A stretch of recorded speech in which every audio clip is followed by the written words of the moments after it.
അമിക. മിസ്സേ സ്റ്റാർട്ട് ചെയ്യാം. തുടങ്ങട്ടെ മിസ്സേ? തുടങ്ങിക്കോളൂ.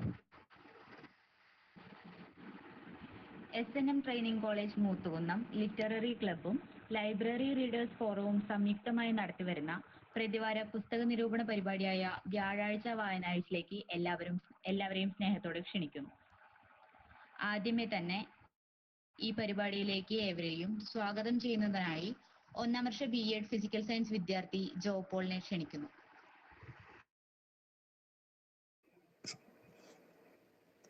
SNM training college literary club and library readers forum നടത്തുന്ന വ്യാഴാഴ്ച വായനയാഴ്ച പ്രതിവാര പുസ്തക നിരൂപണത്തിലേക്ക് ഏവരെയും സ്വാഗതം ചെയ്യുന്നു.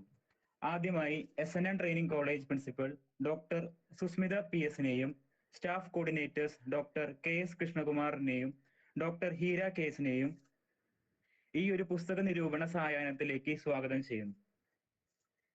ഈ സ്നേഹം പുസ്തകത്തിന്റെ ഗ്രന്ഥരചയിതാവ് ശ്രീ അഞ്ചൽ താജിനെ സ്വാഗതം ചെയ്യുന്നു. മലപ്പുറം ജില്ലയിലെ പരപ്പനങ്ങാടിയിൽ ശില്പി താജി ദമ്പതികളുടെ മകനായി ആയിരുന്നു ഇദ്ദേഹത്തിന്റെ ജനനം. ഇന്ത്യയിലെ തന്നെ ഏറ്റവും വലിയ സയൻസ് ഫെസ്റ്റിവലായ IISF-ലേക്ക് കേരളത്തെ പ്രതിനിധീകരിച്ച് പങ്കെടുത്ത ഇദ്ദേഹം ശാസ്ത്ര മേഖലയിൽ സജീവ സാന്നിധ്യമായിരുന്നു. തന്റെ ആദ്യ പുസ്തകമായ ഈ സ്നേഹം ഇതിനോടകം 15 പതിപ്പുകളിലായി 1,00,000-ഓളം കോപ്പികൾ വിറ്റഴിക്കപ്പെട്ടു. അതിന്റെ ഭാഗമായി മാൻകൈൻഡ് ലിറ്ററേച്ചറിന്റെ ബെസ്റ്റ് സെല്ലർ അവാർഡും സമീപകാലത്ത് ഇദ്ദേഹത്തെ തേടിയെത്തിയിരുന്നു. ആമസോൺ ബുക്സ് ഓഫ് ഇന്ത്യയിലും ബെസ്റ്റ് സെല്ലർ ടാഗ് നേടി പുസ്തകം യാത്ര തുടരുകയാണ്. ഇന്നത്തെ പുസ്തക നിരൂപണം നടത്തുന്ന ഒന്നാം വർഷ BEd ഫിസിക്കൽ സയൻസ് വിദ്യാർത്ഥിനി അനഘ KB-യെ സ്വാഗതം ചെയ്യുന്നു. സ്റ്റുഡന്റ് കോർഡിനേറ്റർ ലേന TEയെയും ഇന്നത്തെ പരിപാടിയുടെ മോഡറേറ്ററായ മേഘ സജീവനെയും നന്ദി പറയുന്ന അനുഗ്രഹ മുരളി PE-നെയും മറ്റ് അധ്യാപകരെയും പ്രിയ സുഹൃത്തുക്കളെയും സ്വാഗതം ചെയ്യുന്നു. നന്ദി.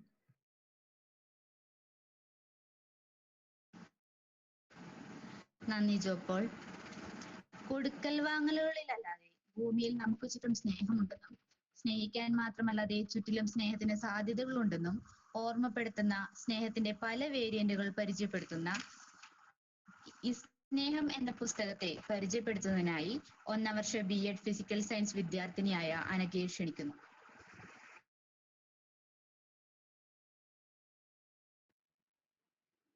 ഹലോ, കേൾക്കാവോ മിസ്സേ? കേൾക്കാം.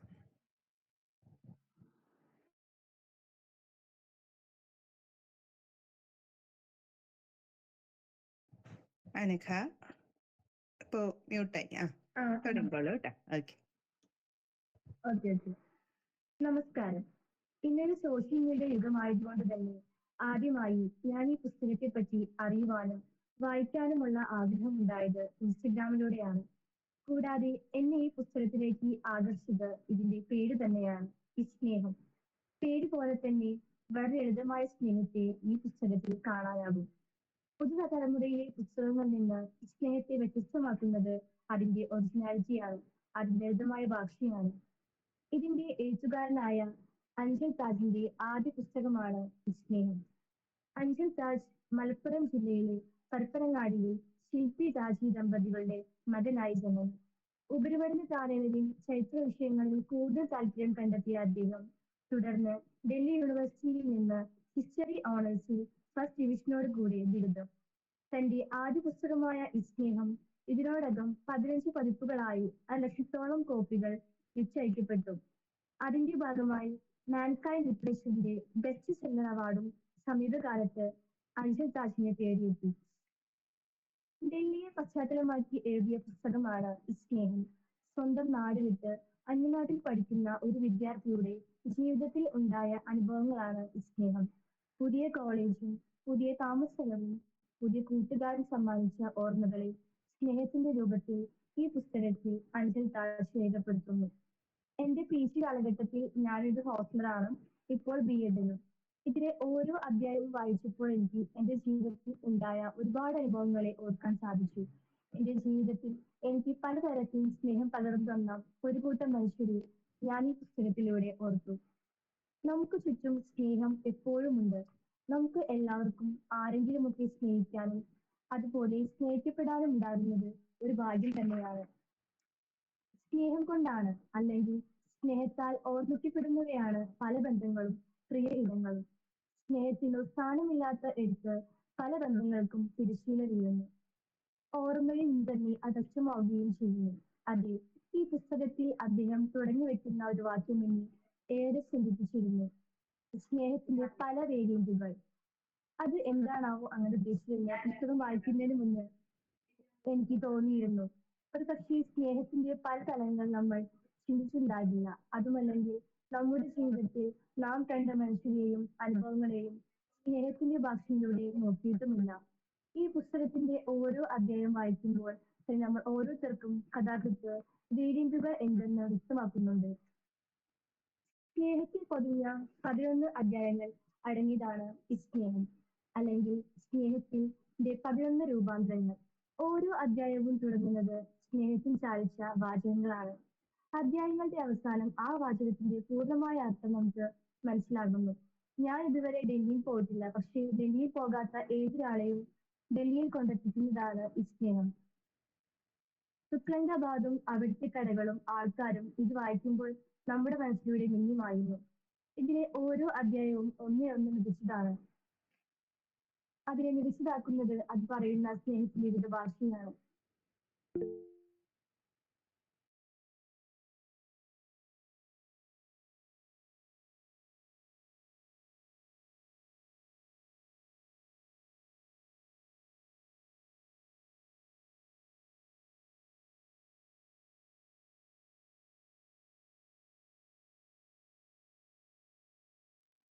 സോറി, നെറ്റുപോയായിരുന്നു. ഡൽഹിയിൽ എത്തിയ ശേഷം തുക്ലംഗാബാദിലേക്ക് താമസം മാറിയ ആ രാത്രിയെപ്പറ്റി പുസ്തകത്തിലെ ആദ്യ അധ്യായത്തിലൂടെ പറയുന്നു. പച്ചപ്രണയം എന്നാണ് ഈ അധ്യായത്തിന്റെ പേര്. എന്താണ് പച്ചപ്രണയം?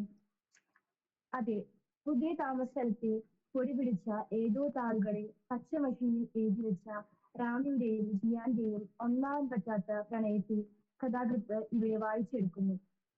ഇത് വായിക്കുന്ന ഏതൊരാൾക്കും റാമിയുടെയും ജിയാന്റെയും കഥ ബാക്കി അറിയാൻ ആകാംക്ഷയാണ്.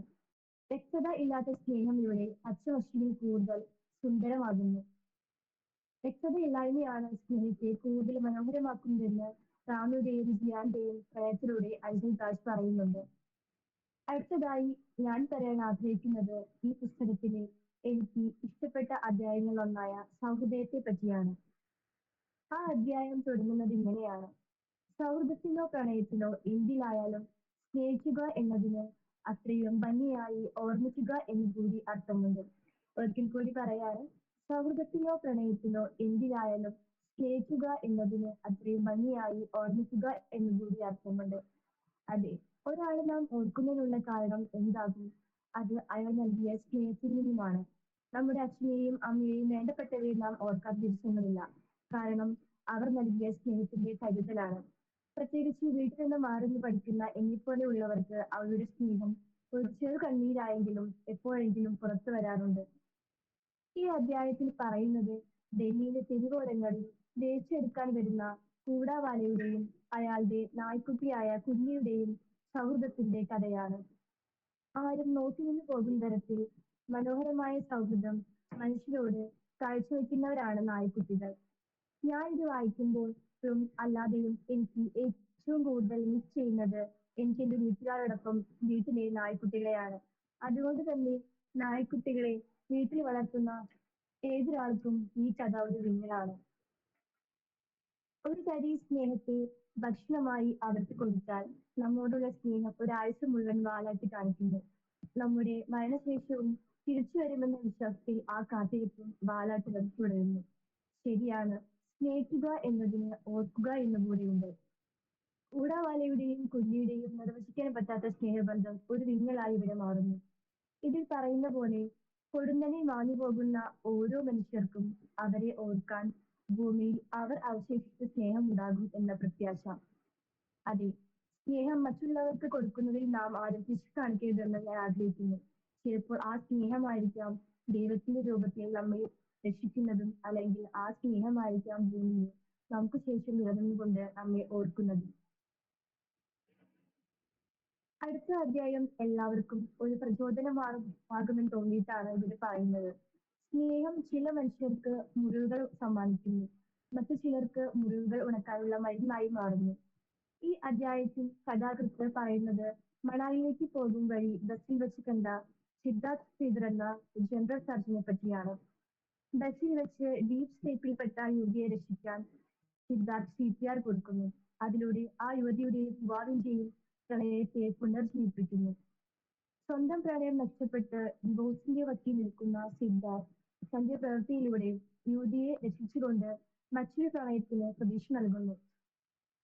ചില മനുഷ്യർ അങ്ങനെയാണ്. ഉള്ളിൽ ഒരു 100 മെഴുകുതിരി കത്തിയെരിഞ്ഞാലും അത് പുറത്തു കാട്ടാതെ മറ്റുള്ളവർക്ക് പ്രതീക്ഷ കൊടുക്കും. ഇതിൽ കഥാകൃത്ത് പറയുന്നുണ്ട്, ആഗ്രഹങ്ങൾക്ക്, സ്വപ്നങ്ങൾക്ക്, ഏതെങ്കിലും മാറ്റത്തിന്, ബന്ധങ്ങൾക്ക് നിങ്ങൾക്ക് തോന്നുന്നുണ്ടെങ്കിൽ മാത്രം CPR കൊടുക്കാവുന്നതാണ്. അതെ, പലപ്പോഴും പലതിനും ഒരു CPRന്റെ ദൂരം മാത്രമേ ഉള്ളൂ. നമുക്കറിയാലോ, സ്നേഹം കാണിച്ചു നമ്മെ പറ്റിക്കുന്നവരുടെ ലോകത്താണ് നാം ഇന്ന് ജീവിക്കുന്നത്. കാഴ്ചയിൽ അസംബന്ധമായി തോന്നുന്നതെല്ലാം പിന്നീട് അതല്ലാതാവുകയാണ്. സ്നേഹത്തിനാൽ പറ്റിക്കപ്പെട്ട മനുഷ്യരാകും നാം ഒട്ടുമിക്ക ആളുകളും. അത്തരത്തിൽ സ്നേഹത്തിനാൽ പറ്റിക്കപ്പെട്ട അനുഭവം കഥാകൃത്ത് പറയുന്നതാണ് വിശുദ്ധരേണ്ടി എന്ന അധ്യായം. അതുപോലെ ഒരു സെക്കൻഡ് ചാൻസ് ആഗ്രഹിക്കാത്തവരായി ആരും ഉണ്ടാകില്ല. ഒരു സെക്കൻഡ് ചാൻസ് ഓർമ്മിപ്പിക്കാൻ ആളുകൾ ഉണ്ടാകുന്നത് ഒരു തരത്തിൽ നമ്മുടെ ഭാഗ്യമാണ്. കാരണമില്ലാതെ നമ്മുടെ വിജയം കാണാൻ ആഗ്രഹിക്കുന്നവർ. കഥാകൃത്തും ശ്രീകാന്ത് എന്ന സുഹൃത്തും തമ്മിലുള്ള വാരാണസി യാത്ര വായിച്ചപ്പോൾ തന്നെ പ്രിയപ്പെട്ടതായി തോന്നി. ഫൈനൽ എക്സാമിന്റെ 20 ഷെഡ്യൂളിൽ പഠിക്കാൻ തീരുമാനിച്ചപ്പോൾ തന്റെ കൂട്ടുകാരന്റെ പോരുന്നുണ്ടോ എന്ന വിളിയിൽ വാരാണസി കാണാൻ പോയ കഥാകൃത്തിനെ ഇവിടെ കാണാം. ഒരു പക്ഷേ നമ്മൾ ഓരോരുത്തരും ഇങ്ങനെയാണ്. പ്രിയപ്പെട്ടവരോടൊപ്പം പ്രിയപ്പെട്ട ഇടങ്ങളിൽ പോകാൻ ആഗ്രഹിക്കുന്നവർ. പഠിച്ചു തീർന്നിട്ടില്ല എന്ന് കഥാകൃത്ത് പറയുമ്പോൾ ശ്രീകാന്ത് വളരെ സിമ്പിളായാണ് കഥാകൃത്തിനെ സെക്കൻഡ് ചാൻസ് ഓർമ്മിപ്പിക്കുന്നത്. ഇനിയും ദിവസമുണ്ടല്ലോ എന്ന പേരിൽ. ഒരു പക്ഷേ ജീവിതത്തിൽ സെക്കൻഡ് ചാൻസ് കിട്ടാതെ പോയ ഒരുപാട് ആളുകൾ ഉണ്ടാവും. അതുകൊണ്ട് തന്നെ ഇനിയും ഒരു സെക്കൻഡ് ചാൻസ് ഉണ്ടെന്ന് ഓർമ്മിപ്പിക്കാൻ ആരെങ്കിലും ഉണ്ടാകണമെന്ന് നാം എല്ലാവരും ആഗ്രഹിക്കുന്നു. സ്വന്തം പ്രതീക്ഷ മങ്ങിയാലും മറ്റുള്ളവർക്ക് പ്രതീക്ഷ കൊടുക്കുന്ന മനുഷ്യരുടെ രൂപത്തിൽ. പ്രതീക്ഷയുടെ മറ്റൊരു അധ്യായത്തെ പറ്റിയാണ് അടുത്തതായി ഞാനിവിടെ പറയുന്നത്. അതേ അവസ്ഥ അനുഭവിച്ചിട്ടുള്ള ഒരാളായതുകൊണ്ട് തന്നെ ഞാനിത് ഇവിടെ പറയുന്നു. ട്രിവാൻഡ്രത്ത് എക്സാം എഴുതാൻ നിൽക്കുമ്പോൾ സ്വന്തം ID പ്രൂഫ് എടുക്കാൻ വിട്ടുപോയ അവസ്ഥ. ഒരു പക്ഷേ എല്ലാവർക്കും ഈ അവസ്ഥ കാണും.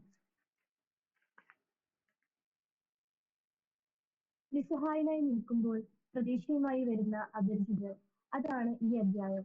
ഒരു പരിചയമില്ലാത്ത ആൾക്കാരിൽ നിന്ന് പ്രതീക്ഷയും സ്നേഹവും കിട്ടുന്നത് എന്ത് ഭാഗ്യമാണ്. ദൈവം തൂണിലും തുരുമ്പിലും ഉണ്ടെന്ന് പറയുന്നത് ശരിയാണെന്ന് തോന്നിപ്പിക്കും വിധം. മറ്റെന്ത് നൽകാൻ മറന്നാലും ഭൂമിയിലേക്ക് അയക്കുന്ന മനുഷ്യർക്ക് ഹൃദയം ഉണ്ടാവണമെന്ന് ദൈവം ഉറപ്പിച്ചിട്ടുണ്ടാകും എന്ന് കഥാകൃത്ത് പറയുന്നുണ്ട്. മറ്റെന്ത് നൽകാൻ മറന്നാലും ഭൂമിയിലേക്ക് അയക്കുന്ന മനുഷ്യർക്ക് ഹൃദയം ഉണ്ടാവണമെന്ന് ദൈവം ഉറപ്പിച്ചിട്ടുണ്ടാകും എന്ന് കഥാകൃത്ത് പറയുന്നുണ്ട്. അങ്ങനെ ഹൃദയമുള്ള മനുഷ്യർക്ക് മാത്രമേ മറ്റുള്ളവരെ സഹായിക്കാൻ സാധിക്കൂ. അടുത്തതായി ഡൽഹി കഥാകൃത്ത് സമ്മാനിച്ച സൗഹൃദത്തിന്റെ കഥ പറയുന്ന അധ്യായമാണ് ട്രയൽ ആൻഡ് എറർ. സൗഹൃദത്തിന് സംഭവിക്കാത്തതായി ഒന്നുമില്ല.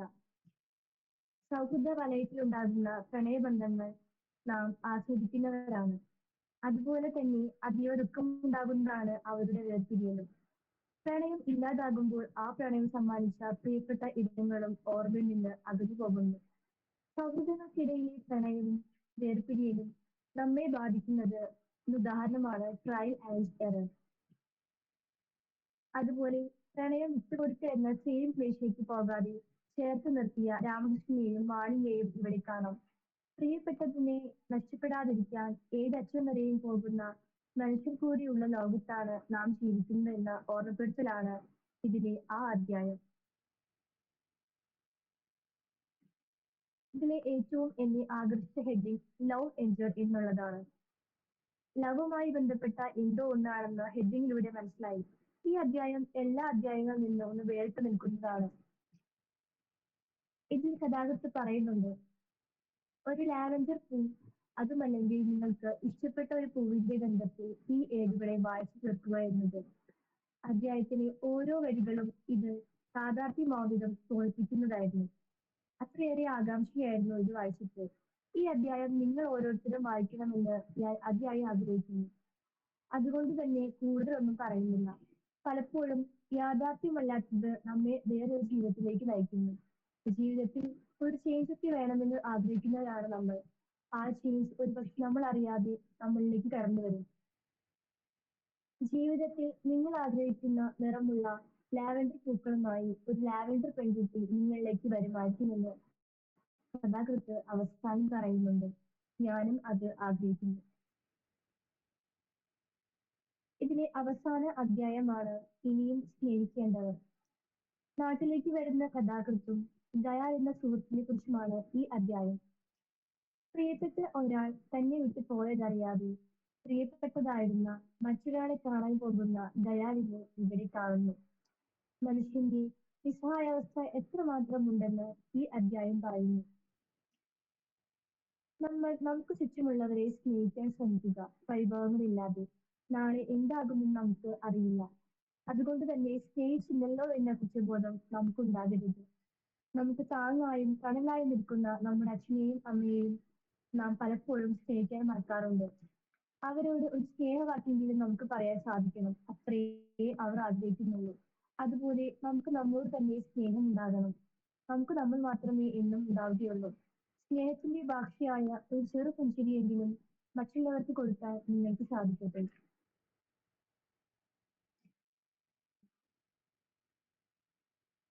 സ്നേഹത്തിന്റെ പല വേരിയന്റുകൾ എനിക്ക് കാണിച്ചു തന്ന പുസ്തകമാണ് ഈ സ്നേഹം. എന്നെ ഏറെ ചിന്തിപ്പിച്ചതും ഈ വേരിയന്റുകൾ തന്നെയാണ്. നാളെ ഒരു പക്ഷേ അപരിചിതമായ ഈ സ്നേഹത്തെ എനിക്ക് തിരിച്ചറിയാൻ പറ്റുമെന്ന് തോന്നുന്നു. കഥാകൃത്ത് ഇതിൽ അവസാനം പറയുന്നുണ്ട്, നിങ്ങളുടെ ജീവന് ദൈവം നൽകിയ സ്നേഹത്തിന്റെ മുഖമാണ് പ്രിയപ്പെട്ടവർക്ക്. നിങ്ങളുടെ ജീവന് ദൈവം നൽകിയ സ്നേഹത്തിന്റെ മുഖമാണ് പ്രിയപ്പെട്ടവർക്ക്. അതെ, നമ്മുടെ ജീവിതത്തിൽ സ്നേഹം കൊണ്ട് ദൈവമായി മാറിയ മനുഷ്യരെ ഓർമ്മിച്ചെടുക്കാൻ നമ്മെ പാകപ്പെടുത്തുന്നതാണ് അഞ്ചൽ താജിന്റെ ഈ സ്നേഹം. വളരെ നന്ദി അഞ്ചൽ താജ്. വായിക്കുന്നവർക്ക് സ്നേഹത്തിന്റെ ഒരു ചെറു പുഞ്ചിരി മുഖത്ത് പടർത്താൻ സാധിച്ചിരുന്നു. Thank you.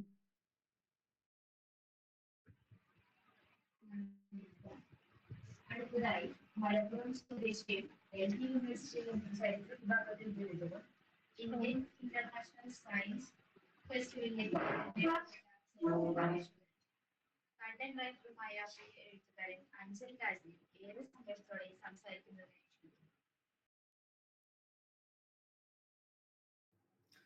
നമസ്കാരം, എന്നെ കേൾക്കുന്നുണ്ടല്ലോ അല്ലെ? കേൾക്കാം സർ. നമസ്കാരം. ആദ്യമായിട്ട് അനഘയ്ക്ക് വലിയൊരു താങ്ക് യു. പുസ്തകത്തെ കുറിച്ച് കേട്ടിട്ടുള്ളതിൽ മനോഹരമായിട്ടൊരു റിവ്യൂ അല്ല, പുസ്തകത്തിന്റെ നിരൂപണം എനിക്ക് ഒരുപാട് ഇഷ്ടപ്പെട്ടു. അത് കേട്ടപ്പോൾ ആദ്യമായിട്ട് പിന്നെ എന്നെ വിളിച്ച ഇങ്ങോട്ട് ക്ഷണിച്ച കൃഷ്ണകുമാർ മാഷ്ക്കും വലിയൊരു താങ്ക്സ് ഞാൻ പറയാണ്. അപ്പോ പുസ്തകത്തെ കുറിച്ച് ഞാൻ എന്ത് പറയണമെന്ന് ആദ്യം ഞാൻ മാഷോട് ചോദിച്ചപ്പോൾ മാഷ് എന്നോട് പറഞ്ഞ കാര്യം, എങ്ങനെയാണ് ആ പുസ്തകം വന്നതെന്നും ആ പുസ്തകത്തെ കുറിച്ചും പുസ്തകത്തിന്റെ പുറകിലുള്ള കാര്യങ്ങൾ സംസാരിക്കാനാണ് എന്നോട് പറഞ്ഞത്. അനഘ പുസ്തകം എന്താണെന്നും ആ പുസ്തകത്തിനുള്ളിൽ എന്താണെന്നുള്ളതും ഞാൻ ഇനി നിങ്ങളോട് പറയുന്നതിൽ കാര്യമുണ്ട് എന്ന് എനിക്ക് തോന്നുന്നില്ല. കാരണം ഞാൻ പറഞ്ഞത് അതിന്റെ എല്ലാ ഒരു ക്ലിയർ ആയിട്ടുള്ള ഒരു സമ്മറി അനഘ ഇവിടെ പറഞ്ഞു കഴിഞ്ഞു. അപ്പോ ഞാൻ ആ പുസ്തകത്തിന്റെ ഞാൻ എന്തുകൊണ്ട് ഒരു പുസ്തകത്തിൽ എത്തി എന്നുള്ളതിനെ കുറിച്ച് തന്നെ നമുക്ക് ആദ്യമായിട്ട് തുടങ്ങാം. ഈ പുസ്തകം എഴുതാനുള്ള ഒരു കാരണം, ശരിക്കും ഞാൻ ഇങ്ങനെ ഒരു പുസ്തകമല്ല ആദ്യം എഴുതിയിരുന്നത്, അത് വേറൊരു പുസ്തകമായിരുന്നു.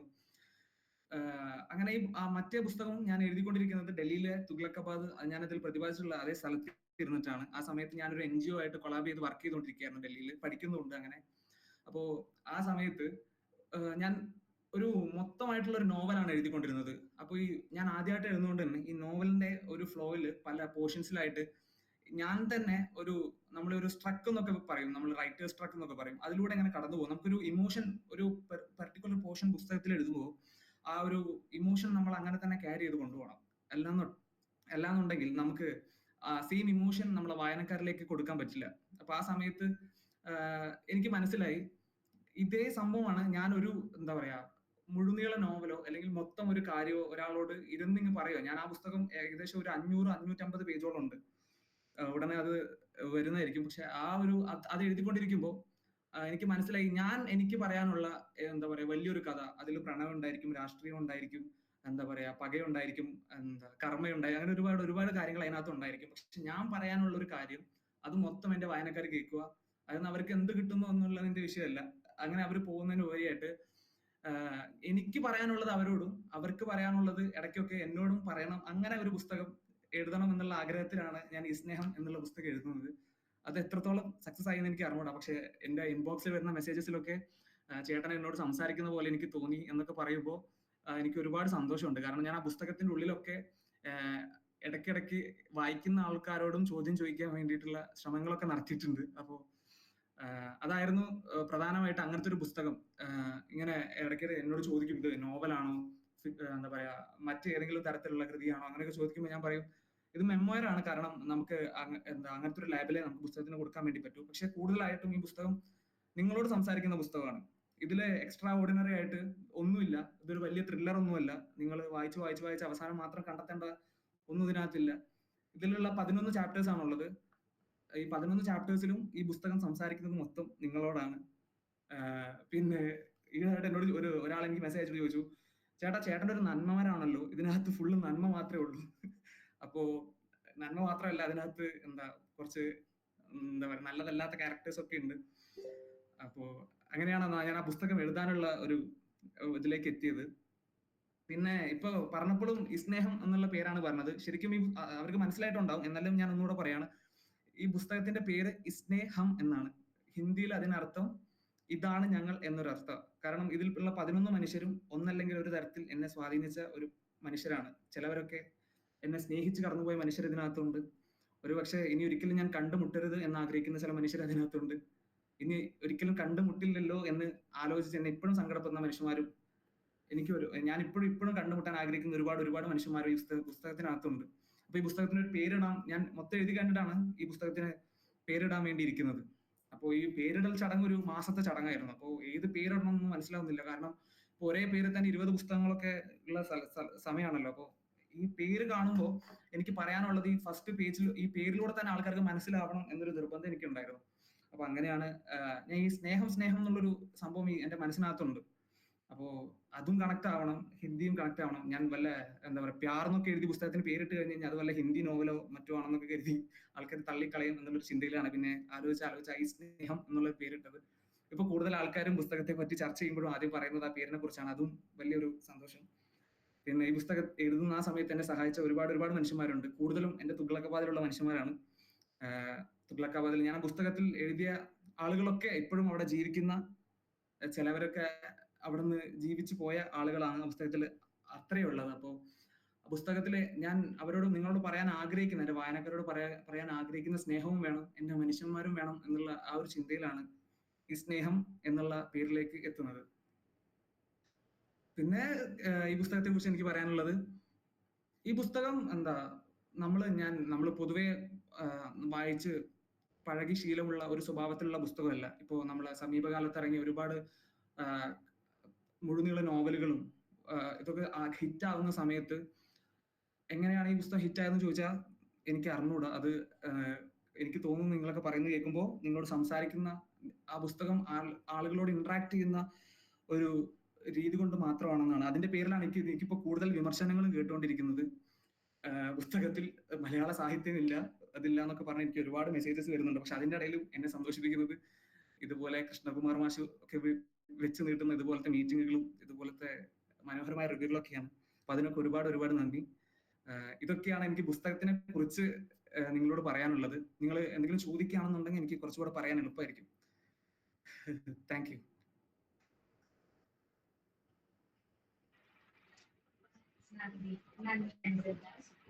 അടുത്തതായി അഭിപ്രായങ്ങൾ പ്രകടിപ്പിക്കുക.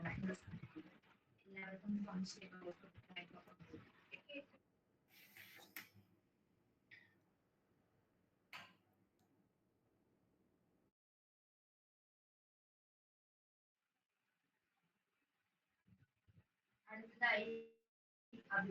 പ്രകടിപ്പിക്കാനുള്ള സമയമാണ്. എല്ലാവർക്കും സംശയങ്ങളോ അഭിപ്രായങ്ങളോ പങ്കുവയ്ക്കാം.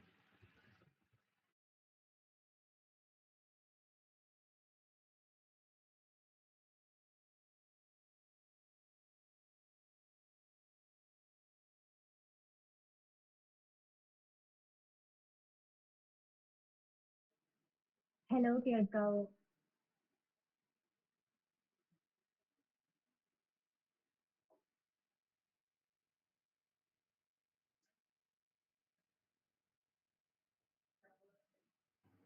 കേൾക്കാം. ഇതിനകത്ത് വാരണാസി പോയ യാത്രയെ പറ്റി പറയുന്നുണ്ട്. അപ്പൊ വാരണാസി പോണേന് മുന്നും അത് കഴിഞ്ഞിട്ടും ഉണ്ടായ ഒരു വ്യത്യാസം എന്താണ്? വാരണാസിയിൽ പോയതിന്റെ മുന്നേയും ശേഷം ഉണ്ടായ വ്യത്യാസം അല്ലേ?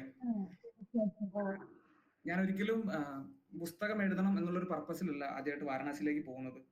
അതിൽ പറയുന്ന പോലെ തന്നെ ശ്രീനാഥേട്ടനെ ഞാൻ ആദ്യമായിട്ട് കാണുന്നത് ട്രെയിനിൽ ഒരു യാത്ര വെച്ചിട്ടാണ്.